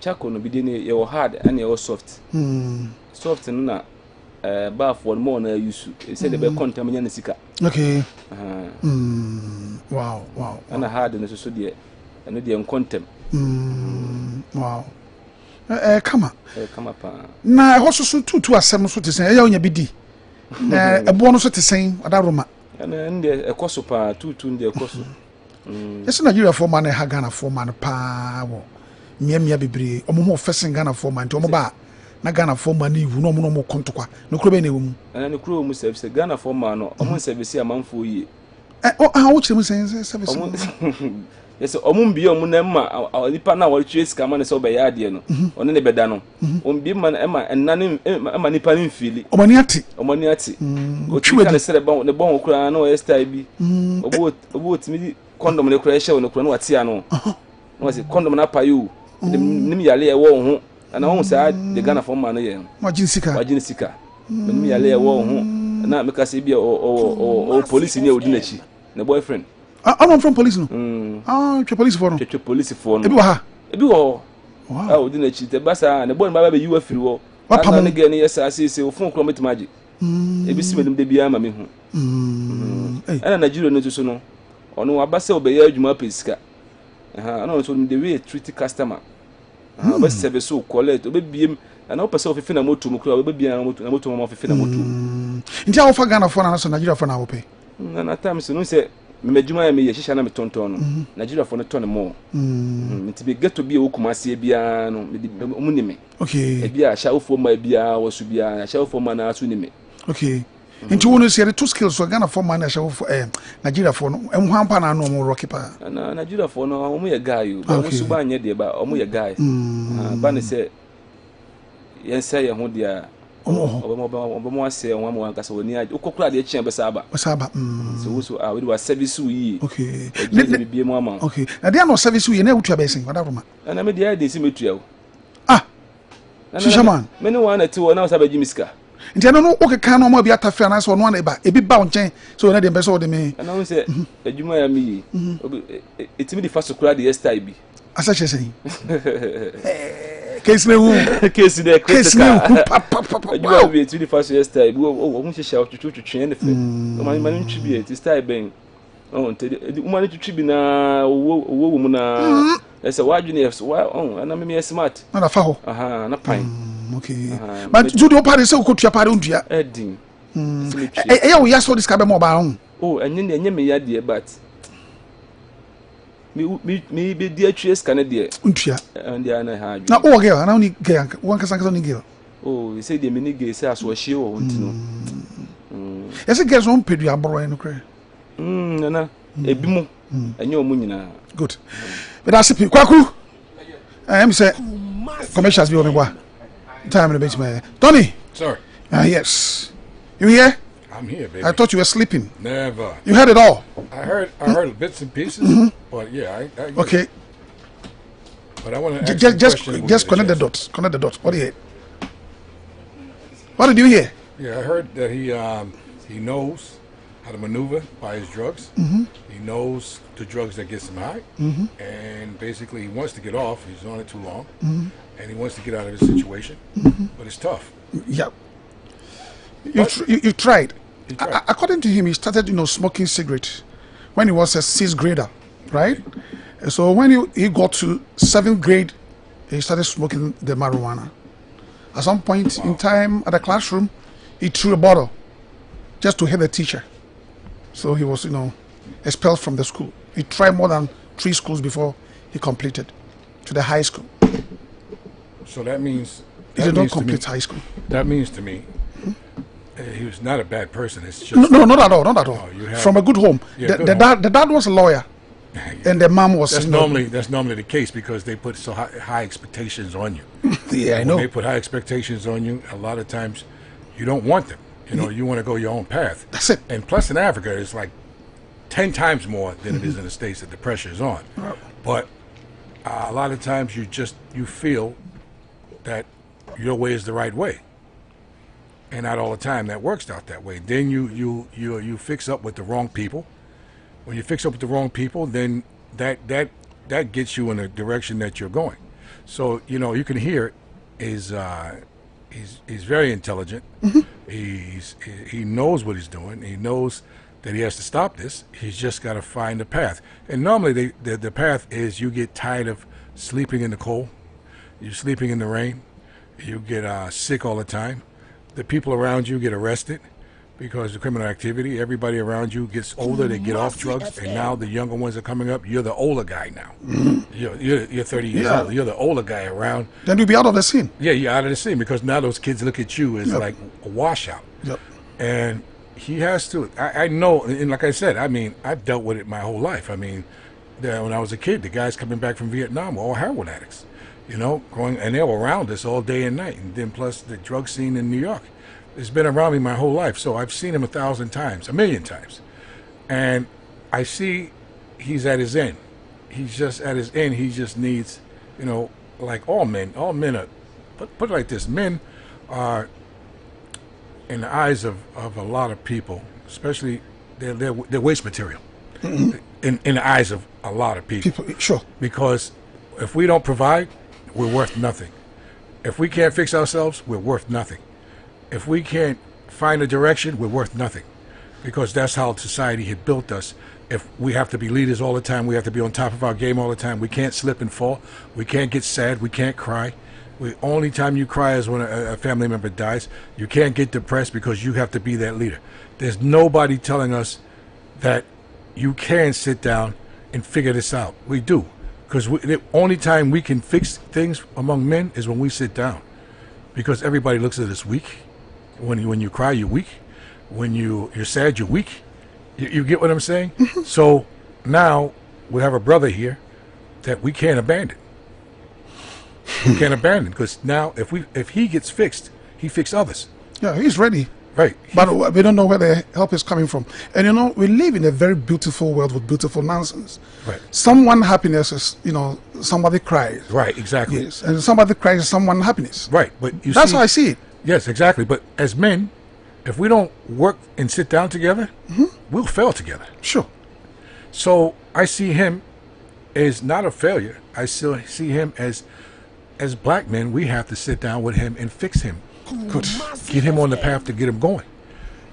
If it goes to church, if it goes to meditation, if it goes for him to travel to a place that he can't get his drugs, if it goes to him just sitting down and talking to other men, being around a different element, right? The key is getting away from that element. Those so-called friends are not friends. They're addicts and addicted just like he is. So how can you get away from addiction if you're still around it? It's impossible. It's impossible. So the one thing that he just did is showed me that he's ready to go. For somebody to know they're addicted, to come on radio and show that they have this problem, and this is not only his problem, it's a whole bunch of problems. Sure. Because it affects families widespread. So, like I said, I would like to speak to him, you know, and I see his situation. I see where he's at. He's smart. He's a very intelligent guy. And all he needs is some guidance. That's it. Great. Abusuafo ana broni no eka no. Aja pejanu mu. Na broni no eka ne se ohunu se oyobi ana adwene mu da ho pa na ne ho ha. Obi bi so obetimi aden aye. E na obi a watimi aba bontin boldly eka so radio so ni ade se de ma yakoso ni ade no. No ohunu so ready so obetimi aden asesa. Ba asesa no ho na ebo ano.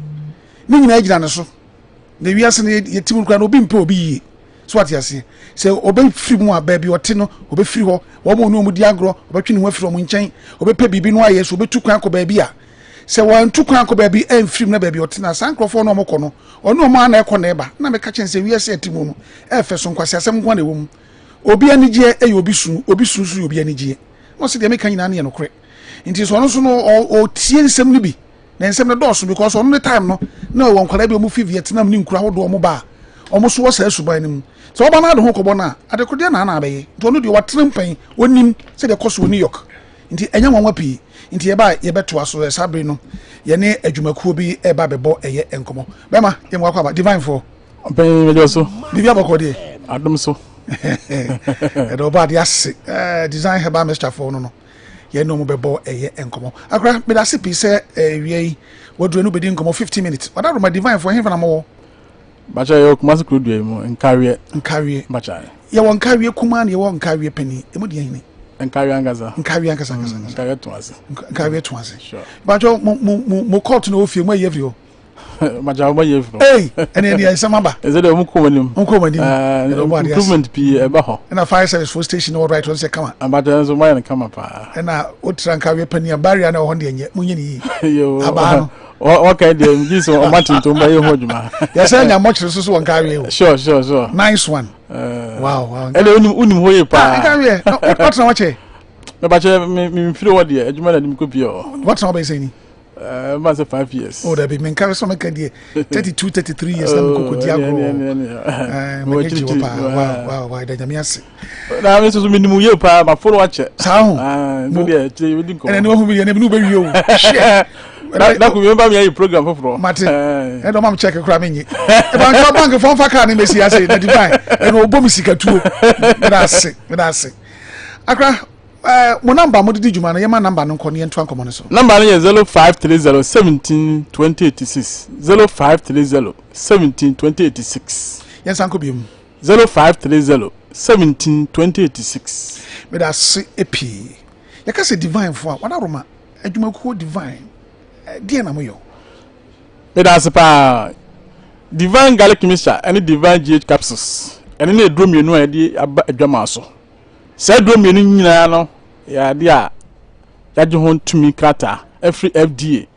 Na abra ya ye kopɛ tumi no omuma ye krata se nko lab ewo tech enti tech for ye mu hwehwemu ena omode krata omode ye hwehwemu no wie fa drum no nyina ho omode maye no ena ye de call food for so ede ho krata no konkran ena musa ko hwehwemu ho enti no mi nyina mu hwehwemu wie no mo hu se edro no emienu nyina wonom a ese yale emfa sunsanso bone bia emro bi sanso na emfa wuwo emro bi a enti Ghana ni bia wutie sesi a wo KUMASIFM OTWINOKO program so no wutie nko a divine garlic mixture and divine GH capsules eduro mienu kotobi na otobi no mu a ebeboa wo hu sunsanso se eduro no eboa eduro ye sonko kura eduro no eye wonwadwuma na eduro yi wo mo no bi no edi ho adan se abo mo ye pa emfa hu se ebi a wo do bi a wo da so dada a wo nom no onum divine garlic mixture wo hu se ukodwa mienu a na hu ni eba enti ebeboa pa. Me da se epi what aroma divine garlic mixture. Sign city a powder and say ya ye nsuo na egutuom na hwan de fata so no bi.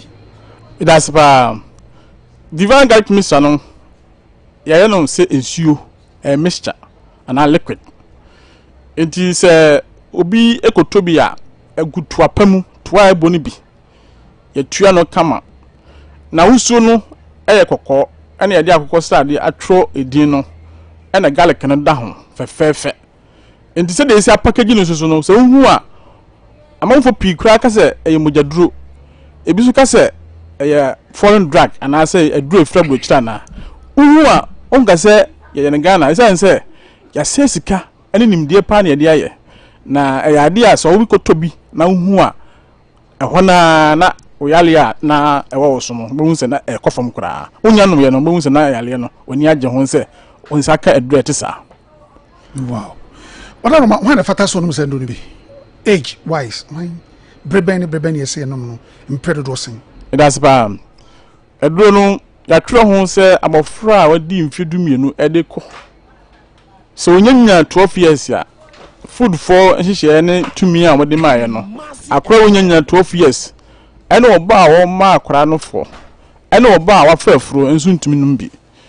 Na se upe bi so ato a ukọ adwaman so ukọ Coronac Ice Town Misty Herbal any pharmacy shops ahudo any herbal shops ahudo bia obonye divine garlic mixture no bi ewo ho na se the divine no so emfaso pi wo so no mama no di adanse se unum bia be boaw so unum gu ye mu a bonum no prensa dako ye no na napa ewia na enwumre na gu ye mu a hu se duro no boa ye adwuma na mfifire be to so atoda etimi kamfo ma obi se wa onsa taye tititi obi wa ne nsa ne na taye tititi moja ne nia kone beye ntini mosisi sadie sisi ntini mu ntimi moja na akoma na ho wodin na odi pompi moja mani padua kro na esisi enti basa na ni padua no wo ho a bo nse na won nan na onsa na ye tititi wu sense nsanso a bibi bon ka ye se obenya stroke and the pressure so na edi akotin woni padua no enti wonu divine garlic mixture imprensa da ko a ebe nane moja no ebe soni moja no so be moja no mu anane na moja no bituma kwaba yo emoja a efantini mu efani padua no mu no ese de bia koma no nya moja dudu wo hia me waka bia moja petrol gu mu no eso ti a ospark a entimi nko this de dudu ese de mano no emaka no saso na akoma no dudu a emoja na akoma no hia moja dudu a akoma no hia no wa amfa ma na de wo habebre no na divine garlic mixture na sa wo to ukotobi a ebeboa ama moja no timedi akona ba etisa afesu so wa wo moja broso betra so mfie piini na mansencheni nsunsanso pii aba oni padua mu untimi na akoma bon tentem oni su biru oto aso twon wona mu nyina hihyew ye ka na obi wo so na sum kura no chan asa de ye de bibi nunu na sum bu oso a odidi kakra bi a na ase komede no mfifre timiti no etene saa wonu a onye adwumadeni bia no so mfifre tene na no ne nsa ho saa divine garlic mixture no ene be bua ama moja no dia kwaneba eyi saa ho ha wote saa no feel so na saa ho ha no eseso wa hye no so na hu saa ho ha na eye pressure ene edi akoti woni padua mu na nina se wa nhwe ni ya na akodan stroke so yenim se e bow so a e do beto dem ene yeni adaje asetre no emu ayedene enti wo koba kra na da ase na wontimi nkoma bomondi na to divine garlic mixture ni be yedi ho adan se chew sesia no na be boa opa afeso so wo ba wonya mfedu mienu ede ko nenu na so wo ye panyini asma e wo so wo asma oba ketwa wo mfedu mienu ko nenim so wo asma bomondi na se wo to divine garlic mixture ni bi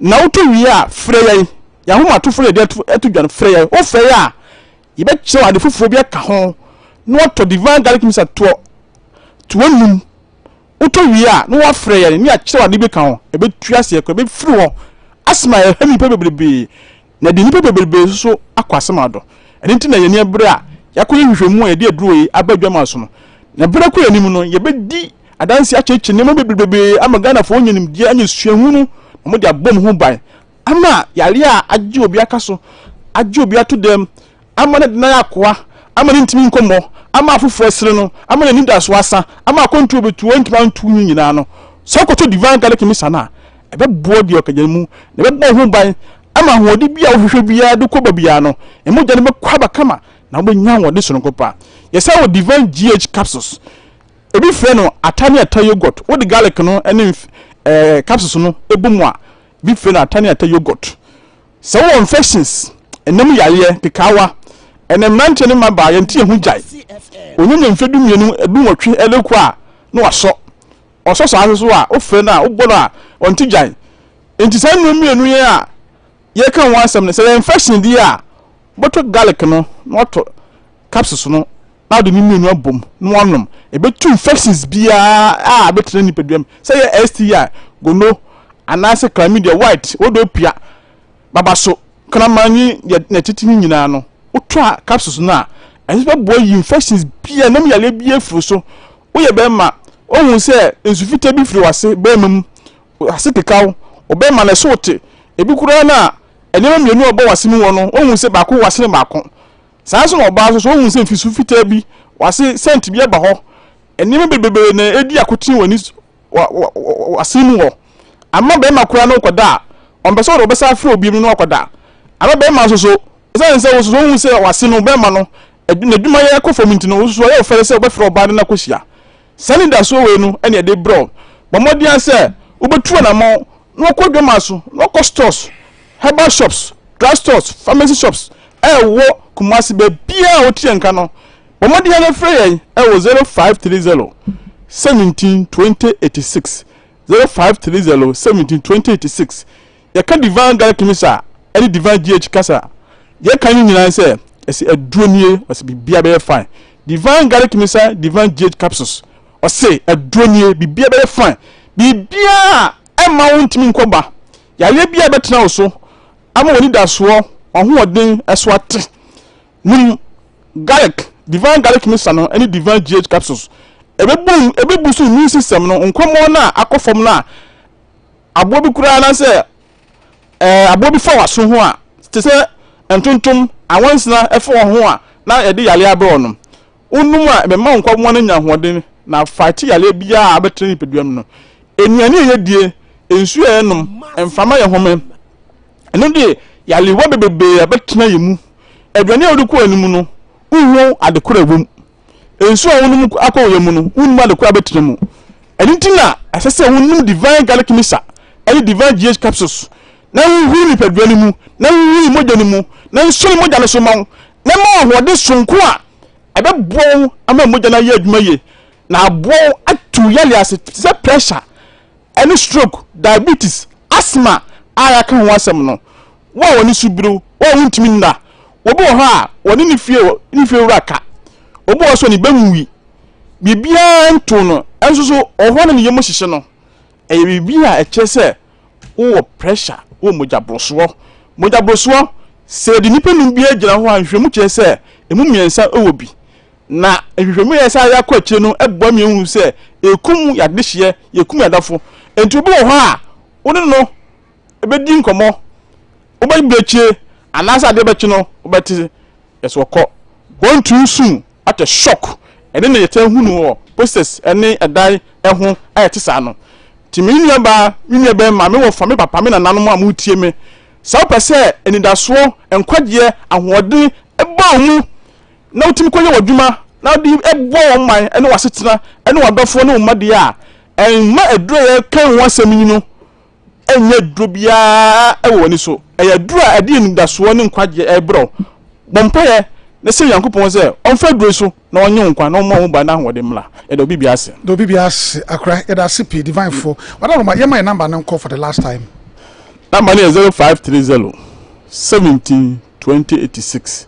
0530 17 2086. Good. And no so be a PB to him for no baby. Kolanak, Ashtown, Mr. Eva Moon, and a pure leaf Bwakwa, herbal shops, drugstore, pharmacy shops, BR, Wokumasi, Oko Benyabiato. That's open do drop Kolanak or Mr. Heba, Oko Benyabi. That's it. I go pop water sene e be sane we hia. That's ba. Abusuan for divine for ne omobo enkomo no kwaku. Say utimi report to the barracks. Intentem kwa say. Report at the military base because ade. Em say obakin kan. Minim say messages so ha. E refi kra wo. Enkomo ne de sane e refi messages no kra. Yes. Obakin kan e sa wa de ton so. Ai me meton ade so kakra. Ntino ye kin kan messages na na messages ne kakra da fe. Menton adie later on mamembo John na men komanim John si uchi otio na the location of fan kan no sound no so ha na adwene kakra bibia ya okay now Evelyn owusu ansa say dabro aw and the buy and for Elizabeth say God bless you father na what you programs are to the bitua or say ayana otu kwada na fo so mo so omuntie obi Patrick owusu adueni wenye aduemi o adueni o se Father Teresa da se de bia obi ye ni in fact Ghana for proud of you about there and so in shroud nana ya say keep it up OTWINOKO nana ya sahene Arsenal say good day papa God bless you for your great job in fact obojuma edema Ghana mabunu titiri pa o say we number 1 na o be so number 1 also and o tie free dazi Idrisu say good move otwi afi Evelyn Owusu say papa or you glued to the air the radio setter on also OTO live KUMASI104.1 or more YouTube yapa might be edene diaba na yapa se ochi ochia pa o se no adwumadi no so tie na and then the message or diaba no o say greetings every Boston King Solomon and then the big brother Tony or secret nyina so chill bibia or that say no teachings and ne okochi na de bia or the my abrabom Nurudin orunti so say ochi always be an obadi shirawo Allah enkosoa na onyo kese Daniel Oware say it always give me a great joy listening to OTWINOKO. I say indeed papa your words are very encouraging. OTO live from ABBN Old Town. Nana Kwaku greetings from South Korea. The Ochi and Kwaku is exactly 1:16 a.m. midnight. Baby but OTA live Kumasi BBC at the Mo Korea. Linda na Ashoko say life. God bless you, Daddy. Mampon Badu say father, God help us. Ida sepa no juma pa de bias wudi. Kojo Jebi say our London or hey Sisia. SW say father, good evening. How are you? Ono kuning now. See God bless you. We are live kwada so a general konkoma store. Oba ya adepa say good evening family. More air bill na oba di insha pa ochi eno jumadi ade bia so oba air bill na UK na and na Michael Amponsa say good work OTWINOKO. Lawrence Asante say we thank God for another brand new day.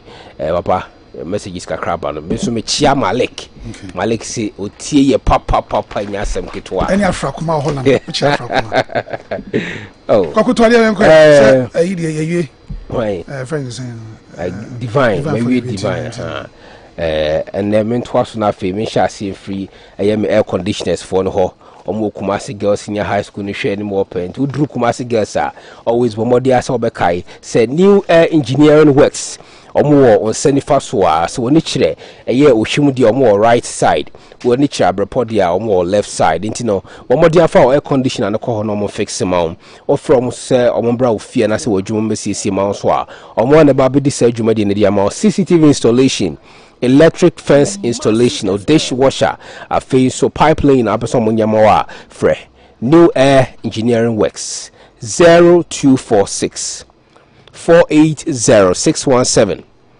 0246 480617 and 0267 885 119. Police need a drone with Jamai so imboost herbal mixture na mesro ebabuaw na boost immune system no na fe cure infections ahodo bia all kinds eno ti make am for the amount na odo woni chimo Colinac Apidank Freddie Mens Danny Herbal Mr Herbal nkran for odo woni chimo Okashi Draglina obenya police na drone bi so ewo hodom na wato for 0246 208 496 0246 208 496 and 0540 710 113.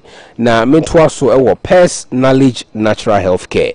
Dodo na trinity from Pest Care. Mr. Stretch Max how papa usremu ho ne wa mu ho no Mr. Bomodiafo ni chemu ho na omuntimi treat ma kama pa wa ekese abro so opese sotia a Pest Knowledge Natural Health Care Bantima haya medlab na chipe no mo mu dio mujuma nyare wan kitinkiti bia dental problems nya the committee maboa for 0557 738 555 0557 738 555 ana 0268 477 660 fre na fe omunjo so ene wontin komo Edusa Herbal Center mame Edusa de na draba dwaman so dodo na agiatum Edusa Herbal mixture and in the capsules misro se koko na hawa oyo ba ya bermo bia qualify se otimi enumbi afin so no sisi yo yapa wanu mnu ahodo na enkome kanfo Edusa Herbal mixture in the capsules amanse bomodi ama wasankabi na enonom menstrual pains ahodo a ma no mo famu no wedra ene Edusa Herbal mixture and in the capsules Mr. Frema me or macro haya swame goy filling station inside honum na fe yama me so intime ene wundin komo the number is 0557 009 824 0557 009 824 and 0500 110 115 Nana B go herbal mixture and then the capsules were jamai so and Nana B and a coffee by a namu ya dear draw syphilis gonorrhea candidiasis obia utime now saw how non quadie but modia koji said draw webe maybe a toby be droke be a koswa ubenye be na what also pedo to for no number it was 0549 99 9253 0549 99 9253 na fe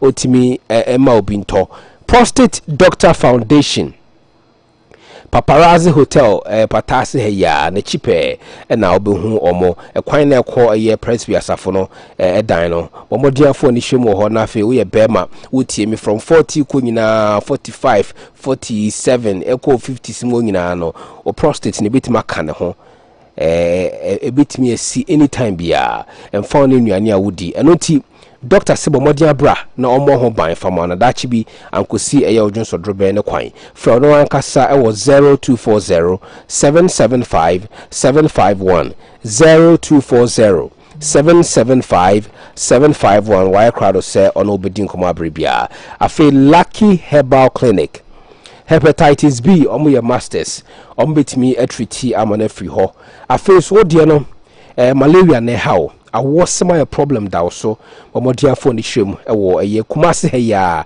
Abreport Junction kokwa asema yanka omo numbers is 0243 201244 0243 201244 and now 0554 199959 legend. That's cool.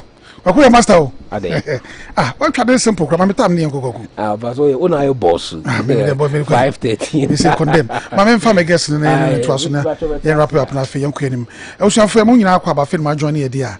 Na che so ha Kumasi FM. Ye nua papa lawyer na ne ma me so ye pastries na so ye baker oni bakery. Na ma me ye wu afeli ye batan ne ba. Otu afirifi abonten woda. Be bia fe so wi base no tie. Na so wo hwe ne kasa ne adin na no a onye nipa bonini na broni ni kana onye ne di nkomo no kwan be na ebetimi aboa ebetimi yi na free sa tebia wo mu eye asorefo kristofo abosomfo muslims timame hunu eye nyina adwuma na ese eye be me mo kwa ba na me joso bibia bokode bo de ada roma great enema no bi watutu bi ne na me call town ko market and fire ntine nyantutu bi na wi so na bi na me nyanshi na se me sora na pana kase me fa bibia nka ma no fa bibia nka ma no na aha na bebe ntan wono bibia na o de because na me nya wes me ba ha dadi ni kasa wie no na ma be de ma mo na nyum na me phone ayirae oh kafra Nigeria for be ye birthday bi wo nyum na me si charge no mo fa oh nti me kwara me nya ma wes me ba na wana ko ba dey be jare how many times ana me ye be my there buom jare 2 buom jare 1 dey be wo nyare kra oh they been to me kase me jare kra u jare okay se wonam kankan de mempe so nam na mo bi o junkie ase na so hunu me hunu se samwe samai okay but that's pa ano abo bi tie na so ase na wo evangelist ana pa share no kra na yesofo am yesofo ana o prayer group ana so na wo asore nan am ni asore na prayer group pack so area ben na wo ye no na me ye free emena ho no ko apiedu side ho no KUMASIFM na bobo ankrofo no bompaye sa bobo na me sa to me etiminya program CC akra ablikuma ko program okay oh yes evangelism for how many years and I miss be here for I think 6 years from 6 years to 7 years na mama tias na oye na mama tias na me shasi na de shasi you say nipa otete me so for odi kama me hu say o me nya me adwuma so for no na tete me ne Kevin boy obonyu me friend so for Charles na ko pomfa ne currency yi we free so for no Kevin boy obonyu me na tete me ne Kevin boy okay to na ma me hu say na ko pon wa do ma che bi edema tini si na chere me kwan na me so no me sutie ma na me de share so na si na den na fe do wajai afida ko da no wi ni base ye na sie nema be bring na see e be ti said yen be se me hu adekodi enti am wa free nyame ho a se uti base okay na me kan se me ntwi me hu free nyame ho but ntwi hu free nyame ho sen aso da na me nwura mu bi me ntwi me hu free nyame ho me bo me mpa bia me bo me mpa kire okese no onyankopon na ngasa ntimi ntwi so wo kasa na wo ye evangelism abi ti me fa ko bo aya program wo CC ablikuma ne sa ne ma no se nyine mpa ho a se edem mpo na wo rent dan I'm rented na well, last time I called out fear or rent basically. And I'm just from 2019 in Kofi Krabby. Dana warrant to come with them. Okay, the last time I done my rent be 5 months in the sea dining. Now, uncle. What's up for crowd? Mr. For Dear, a house, I want to conquer that dining. Dear, dear. And I done Sanka. Oh, yeah, and maybe I will do Tibeto and Yankee idea here. I then uncle fee. And I said, what do you want to crow? And I mean, yes, yes, I'm not questioning this. You say, a day, the scene team with jazz or giant ministry. No, and I know, dear, mean to me, she shouldn't be brave. One with giant, me and a major, say, and I mean, Jay, so no more reasons to be able to Yankopon him. I mean, the jazz or but Yankopon did the beer no summon a cabby bitch, or my departure me. I teach Madame Abodu to me call a bar. Maybe some who reason tear my jai, sorry, no. And they become background. Hey, Oko Drana, and I do quite a couple man in Parliament. Okay, you fancy you. And now cry, say, Minister of Baco Fonso. Wow, Minister of Baco Fonso. Okay, do Yamo, the bony we are seeing, or the critter. Okay, or Papa. Okay. Wow. Sir, oh, no, so who say be a BBSC over the weekend? They be a young guys, be a age 15, 16, 17. No more so bad street in so or more dress decent. No more baho, beji weed near the normal no woman. Then I cost of him. Like it was about Basana. My first time, me two for. It's a wabba 2 year get to an asset cotal so. The bit mechanic say, a near foot to tintin to say first, a bit yakunya see one. The mechanic show Musui. No one quite the bonny be amateur no, and found yourself so bonny any day. I'm fambro. Sana made the two for. Until so who feel as a woman can't. That's open so bad street in the sewer. And you be beyond also over social. If you are social, won't mean free become. But also also be. But any man also do be. What shall become? And so who fear, that's a free bush in a pem. That's a water. The what's in a son echo and be so on shit. No one become. The obush of the country, the ever country on. Fair no. Question and a minimum cookie. No more than John Kina Ubemua, and because you say Jai, no one Jaya, nothing too fluent here. Also, better than summer, said the Madame Summer, original way. Okay. And this who fear now, Bobacco Talon, so that's what I say. A country will fear now, won't see now, bar. Yeah, the court and the whole. A dog like speedy be so could be an obit as to the speed knuckle. Now I show you in here. Good. But as a partner, I hear out the idea at the Amain. The patcho when I catch it, Sanka over Chiba, eh? And I feel also air bank, and then I catch with Chiban, who will be bizarre. Between the Fuso and Jai. Okay. They say me a penny, me womb, and I mean the echo. Okay. It's be chance in a fee.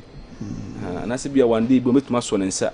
Never get to my bachelor, the we are a seer day. It's here, say we move. Or more and some for Motia, so me and some for one castle who crow you measure. Okay. Until when we walk, I'm showing your day. But in a fee. Good. Say, Yakupo, 1 hour now, a baby be see a son of his fan. We person Babette said the way, Obabi do an amochi, and also by here, send a bisia fan. Okay, a baby, ya. Say, be a Casache Banti, said an ain't here. My once man in penny for a seminal. I had the Baku Tarnason. A baby, ya. Okay. I suppose when Tina become dear. What was it? Oh, I was him. But that's now, dear, a tosubium sono. Moses Cow Street in Swiss Cow Street in Swiss Cow Street in Snow. It's kind of free Yantiasi. And I scarred your street and you said, a man for Cisco Mremono. Scasso Street so. Remove for Yan Remova. We didn't streets in somebody by Yoko town, or somebody a bray. I'm with you. Okay. Now, what kind of such as saying? Just so Shagalam Sabias and a social baby, a posica could be a seer. Then you can now, Bob Kruma, but idea. Okay. What I say? That's it. Well, with the whole rough. Now, what are Roman? As some more got to so more vibes be.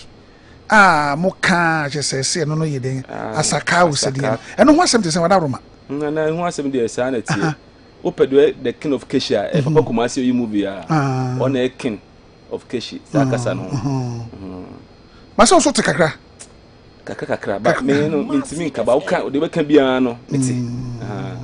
They became the amity. Indeed, Momo Kafara, what can I say? Dafa. And a police is where? Sipu. Okay. Sipu for Nemoka is a Sipu for neighbor. Omoba. Police for ba. Police for ba. They could be an say. Two baby. There's a children of Casacas police for them. Oh, no, month. But police for be see a bad. I want to nip a corner more be what the police are. Ya in a D, and no be a police in Tino. We near the in a D, be a monitor, more be a lawyer, more be a mason, more be a or a driver, be a real no man as a bintino. On Sabaka, more be so. Nurses. Police in the crowd, be police for quite a big crab open. If you ever kick Kawama, I feel at long last, you will be a form of their fat. You might if police in Obaka. I want to get Jeffrey police. I win some 3 million the cultural question. No, but now. Wow. Jeffrey crowd on so who's a life no. I do a chance Uber for no con baby. Wow. Police Ninkwana won't open for so called. Oh, yeah, and police phone. That dear baby, also Jenny pay. So, for the end, guess in your more, and I'm home. Guess in there, a year or more. Eyo mo say. Abia guess ni wia na omo wia omo a. Omo no koda. Wo ko no na kro o tale ho na no omo fa na kikimi. Kikimi. Na gena apeke no. Apeke no.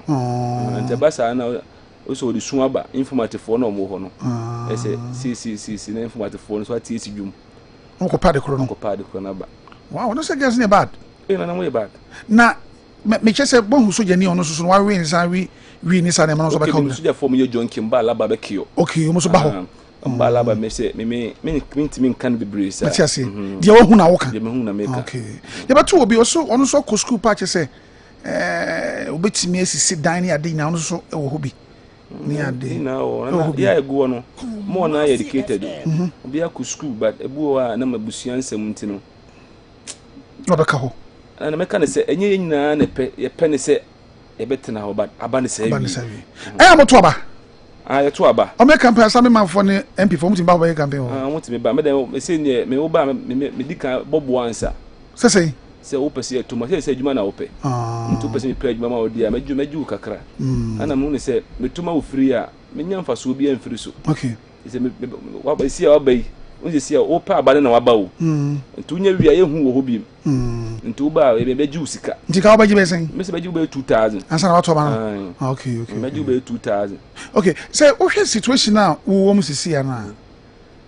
So because of bo mo ba na bi enipa no emfa emwa wo bia why ready bi o si wo dan ho na kotsena mu ne ade fi ho a dia de na enipa betimi aya boa wa o fo so betimi free sa subana wo na wutimi njai no enu nko ade metimi jai ebi se mensa na me de koma no sie no enyu bi na so mensa de me koma no me ana me de mensa no koma no tene me ka se mfa mensa koma no police ncheme okay ana se obi am be na me kon se ane de tene wan fa mensa nko wa no okay so determination but ni jai din what try but last time out how many days okay say we there metime jai we for 1 year me fa me kon we but cigarette na edi na tablet nso so tablet ni kura de nye de bia na tutu ada me am feel say bi ada kakra wo ho kakra wo na sia ma hre ho bi aba na nanu se mba me yem fine na tutu bi na de o say ho e bo mi ama mi anga se me hu say o say me ba no ye nya information wasafo say o e se na mafo apie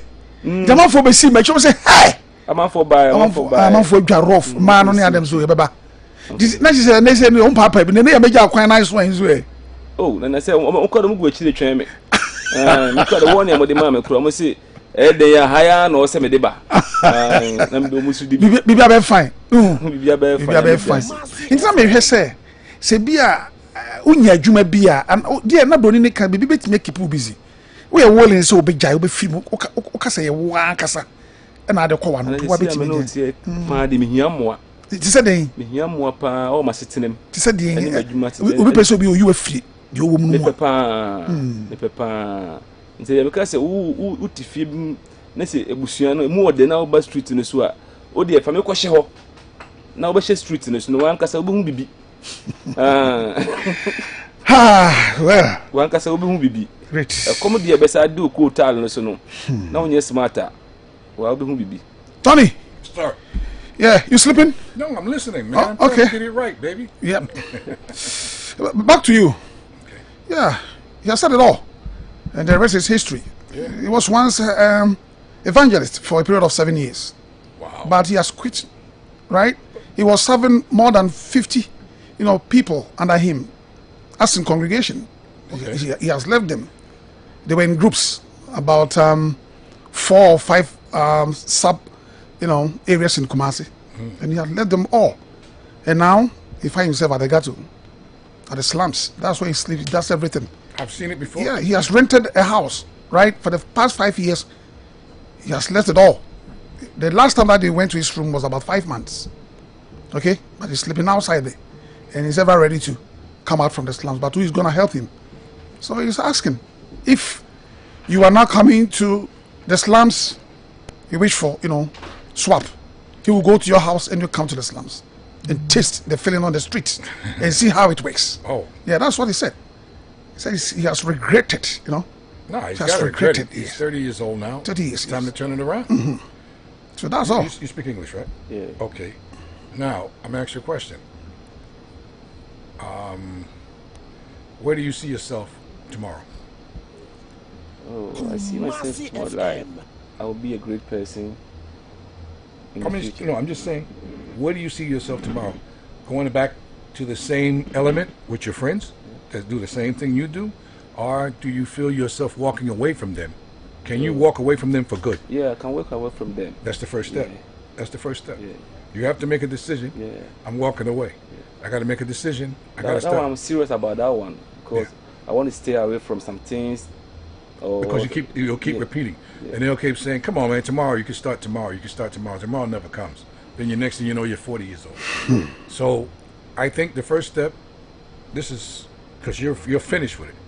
Your first step is to walk away from friends. Then redo yourself. I mean, as far as a haircut, try to, if you have any funds, or try to find a job, even if it's a mate, digger. Start giving yourself some worth. Start finding some self-respect for yourself and get yourself some worth, where you know what it tastes like up there and you know what it tastes like down here. You don't want that. You're done with that. Okay, if you have to go to a church to help you, you have to do it, because that gives you sense of camaraderie. Because not everybody knows. See, Africa is a much different place than the United States. Most everybody has a family member on drugs, or they were on drugs. So I understand. I have family members that are on drugs, and some of them are still on drugs. You know what I mean? And I arrested addicts, and I didn't want to do it because it's not their fault that they're addicts. I mean, it's partially their fault, but it's not a crime to be an addict, you know, but they made it to be a crime. And the other thing was, a lot of them came to us and begged us to arrest them because they couldn't find any other way to get off. They knew if they stayed in the streets in the cold weather, and they would die. So, and even a lot of them came up, a lot of women came up and gave us their kids. You know, they said, take my kids. I can't subject them to the streets. And we couldn't take them like that. We had to go through a whole process. But that's the low. I grew up with guys that were owning businesses, big businesses, and within 6 months to a year, they're on a street corner. You understand, because once they have finance, they have capital, they can get as high as they want, as long as they want, you know, and they can drag other people to get high too. So what I'm saying is you gotta map yourself out. I mean, you know, start cleaning yourself up, get rid of your element that you're in. Every day you get up, look for a job. I mean, just look for a job. Don't even look back, because now you're on your way. And once you get you earn your first money, you'll feel good. Yeah. You'll feel good. Now that's where the key happens. You have your salary, and you look back to your left, you look to your right. Do I go back with my old friends and get high again? Or do I take this and try to find a place to live, or find a way to fix myself? That's the breach you're gonna have. But you gotta find a job. I think that's the first thing that lets you know that you're serious about what you're doing. And then that salary, getting that first salary. Do I go and get high, or do I go and try to fix myself? I take my time and build myself back up. You've been on both sides, so it's not like you don't know. You just gotta, and the thing is, nobody can do this for you. You can't look out for help. You're a man.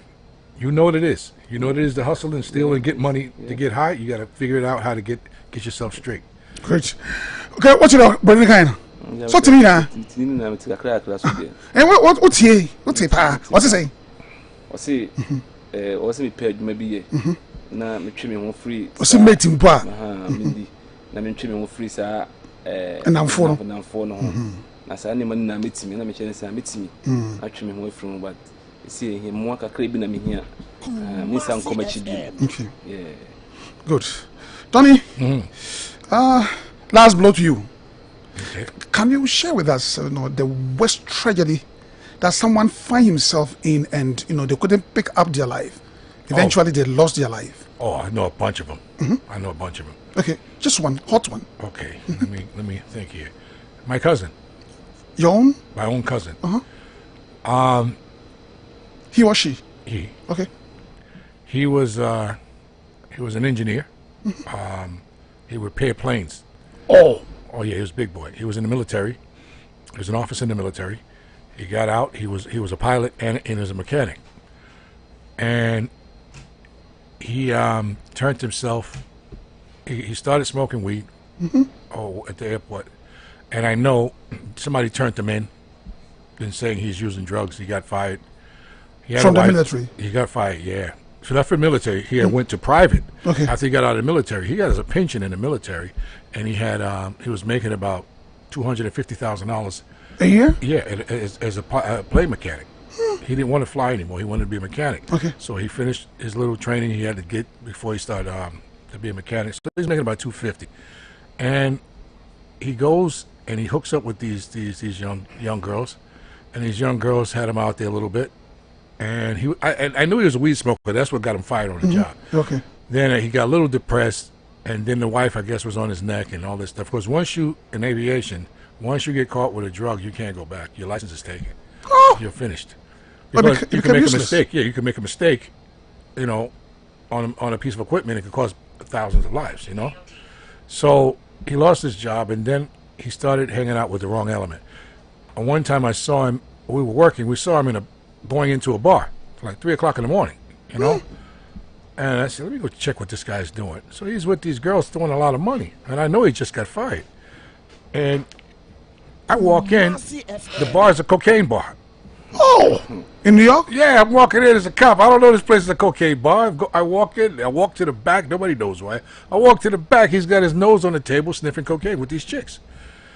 I said, yo, man, what's going on? Were you in your clothes? No. Plain clothes? I was playing clothes. I wasn't working. I just saw him. And I just walked in, not knowing, because that's not my area. So I walk in, and I look. Nobody says nothing, because, I walk in, and I saw him, like, the door closed to the back, and the guy says, who are you looking for? I'm looking for Warren. So I said, okay. The guy says, you know Warren? I said, yeah, it's my cousin. So he lets me go in, and I see him, his nose is pulling the line. And the two girls are sitting around him and some other people. And I tapped him on the shoulder. He said, yo, what are you doing here? He goes, yo, what are you doing here? I said, yo, I just saw you come in here, And he said, yeah, I got family problems. I got this problem. I got that problem. I said, we all got problems, man. Was he astonished when he saw you? Oh, yeah, he was shocked. It's like he almost jumped out of his clothes, man, because he thought we were busting the place, Wow. So now he's sitting there, and I pulled him to the side. I said, what's going on, man? What are you doing this shit for? He goes, man, I got family problems. Anthony, my wife is on my neck, and, I got to pay for the house. I got to pay for these kids in private school, blah, blah, blah. He's giving me all this sob story shit. So I said, yo, my man, you need to fix this. This one you need to fix, because this is going to go nowhere. So he said, man, I got it under control. So I called him like the next day. He didn't answer the phone. Called him again. Then I went by the house. The wife said he hasn't been home in 3 days. 3 days? 3 days, yeah. And he was nowhere to be found? Nowhere to be found. The mortgage was due. That means they were going to repossess the house. Wow. The cars, everything. She got to that point. But she made money, but she didn't make the money he made. And she said she's going to pack up and move to her mother. And she was. So now you see the decline, how fast the decline is. So now he's using credit cards. His credit cards probably went up to almost $1 million at that time. He's using credit cards. And he's getting high through credit cards and other means, the bank accounts and everything else. And when I saw him again, it was about 2 or 3 weeks. I said, when did you eat? I bet you he lost, I'm going to do it in pounds. I bet you he lost about 25 pounds in 3 weeks. Not eating, the drugs are eating him away. He looked so lean. Lean, yeah, and he looked old. He started getting old in the face. I mean, he was drying like that. So he wasn't just taking coke; he was doing other things too. I'm sure he was taking crystal meth, because this is the draw look that he had. And he just said, Anthony, I don't care anymore. I just want to end it. I said, what are you talking about, man? We can get you to rehab. He said, I want to end it. He says, at least my family can get some insurance. I said, man, stop with this talk. So, oh yeah, he put himself to the end. And he just called his mother, and he said, I know I'm an embarrassment to you. He says, but I'm going to fix everything. But his mother heard it in his voice that he wanted to end his life. By what means? He got in his car, went down 95, 95, about 125 miles an hour, hit a wall, killed himself. Oh. Yeah. Jesus Christ. He couldn't take it no more. See, some people, just put themselves in a bad position, and they don't have anybody to talk to. You would talk to him, but he doesn't see me. He didn't see me as somebody that understood, but I did understand because I've seen it every day. Yeah, you know. So Tony, you don't need any advice. You've seen it all. I've seen it all, man. Oh, sorry. This life for me is probably 10 lives for somebody else. Yeah, sorry. I was here for Bruni na me busa say, "Sa cocaine ni wi sem na ye ka no. Obetimi aka ba ku bi a nipa bi de omo ko wura mu a omo de omo nkwa etwa ato kro no si bebrebe. Na oni bi obeka wono ankasa ne cousin ni nua. Ono ankasa ne cousin ni ma me nua ba. Ono ankasa me de cousin. No e soja ni.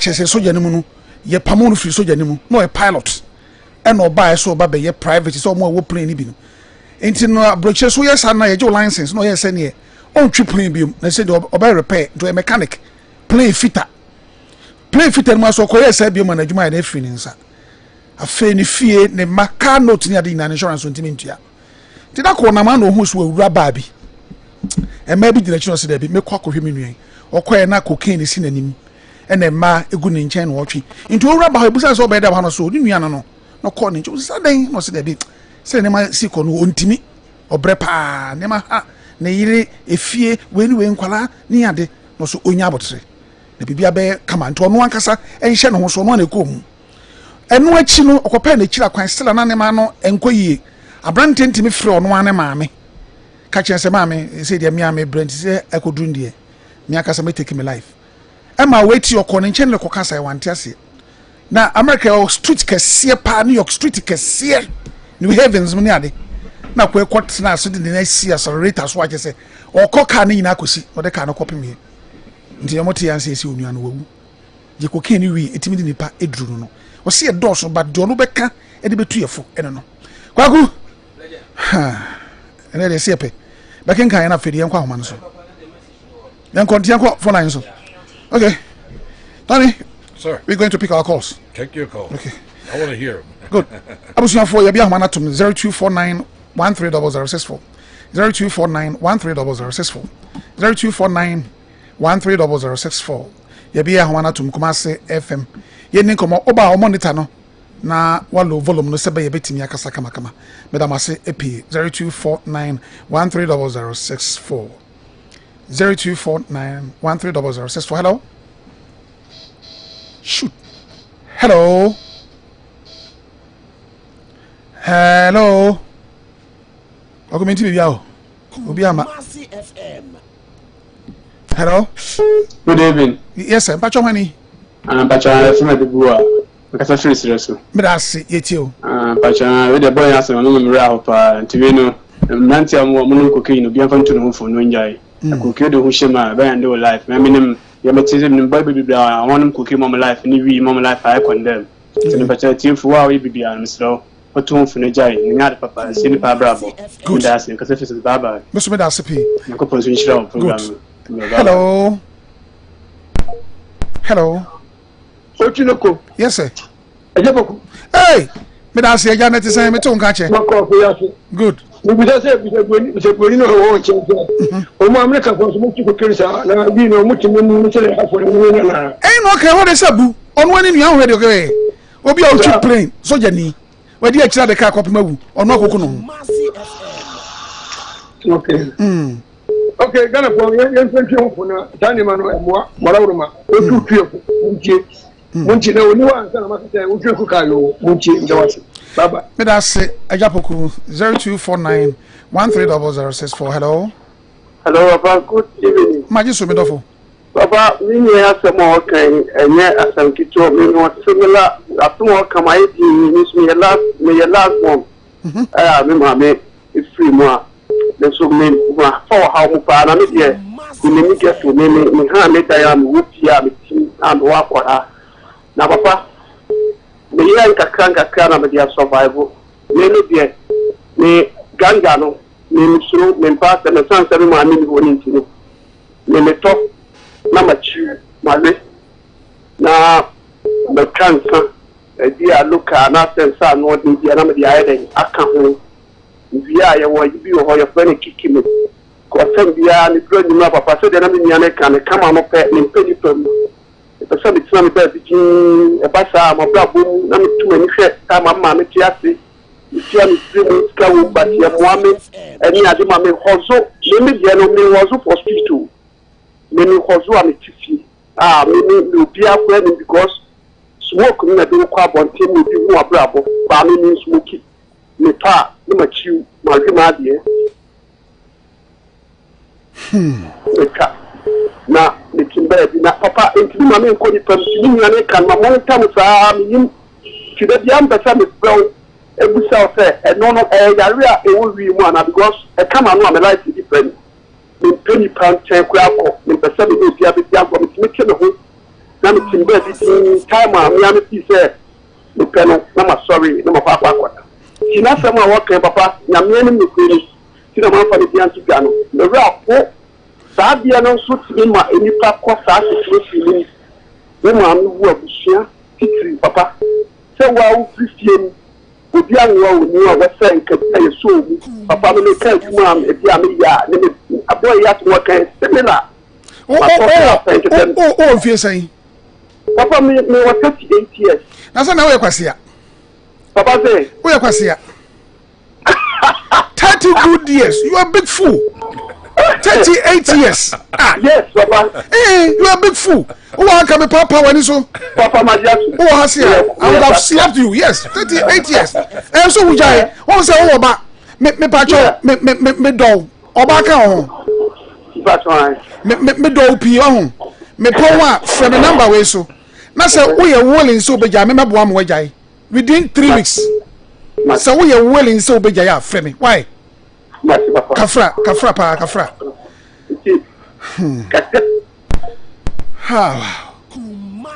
Hello. Hello, sorry. But I was not so KUMASIAhenfie. Me da sekwenu. Ofa, na mpate ya ti ade no FM ni mu ana. Radio na dum na phone line dey here dum. Sir. I don't know. Me say me kasa wote. Wo kasa ja me tie na ye nkoso e. Bukakumu mu he so se radio na dum se dey me dey mente. Radio no mente, radio no ye she phone ni ye dum. The man put a white man a question. White man. The last time you said you believe America than Ghana. You said you believe Ghana than America. And I think I can say you are a rodness. It's America. They believe is law. If you are a rodness, you can't say America. That's why you said you believe Ghana than America. Are you a rodness? Please explain it to me. That's query from Cobra. Take off away and then they want. Tony. Yes. You heard him? I heard. What I heard is, am I sure I like Ghana better than America? Okay. That's what I heard. That's what I heard. Yeah, I didn't hear much. He said you are not law abider. That's why you love Ghana, because here there's full of lawlessness here. You are ruthless. Lawlessness. That's why you are here. No, my friend. Go to America, you'll find lawlessness. How can you go from one place to another place and do all the dirty crimes you do and not go to prison? That's America. That's all through connections. Hello. Also, I know Yagini. Now, and Yamma Bebresu or America will be your cry and children of fun wedding. Intina, Embrao baby. Zobisu to me and why would I come here and not to break laws? I don't come here to break laws. So, my emitatia Embraso. Also, no better. That sounds like you want to break. You keep breaking laws. That sounds like you break laws. You just pulling his legs. He's pulling your legs. Listen. Good.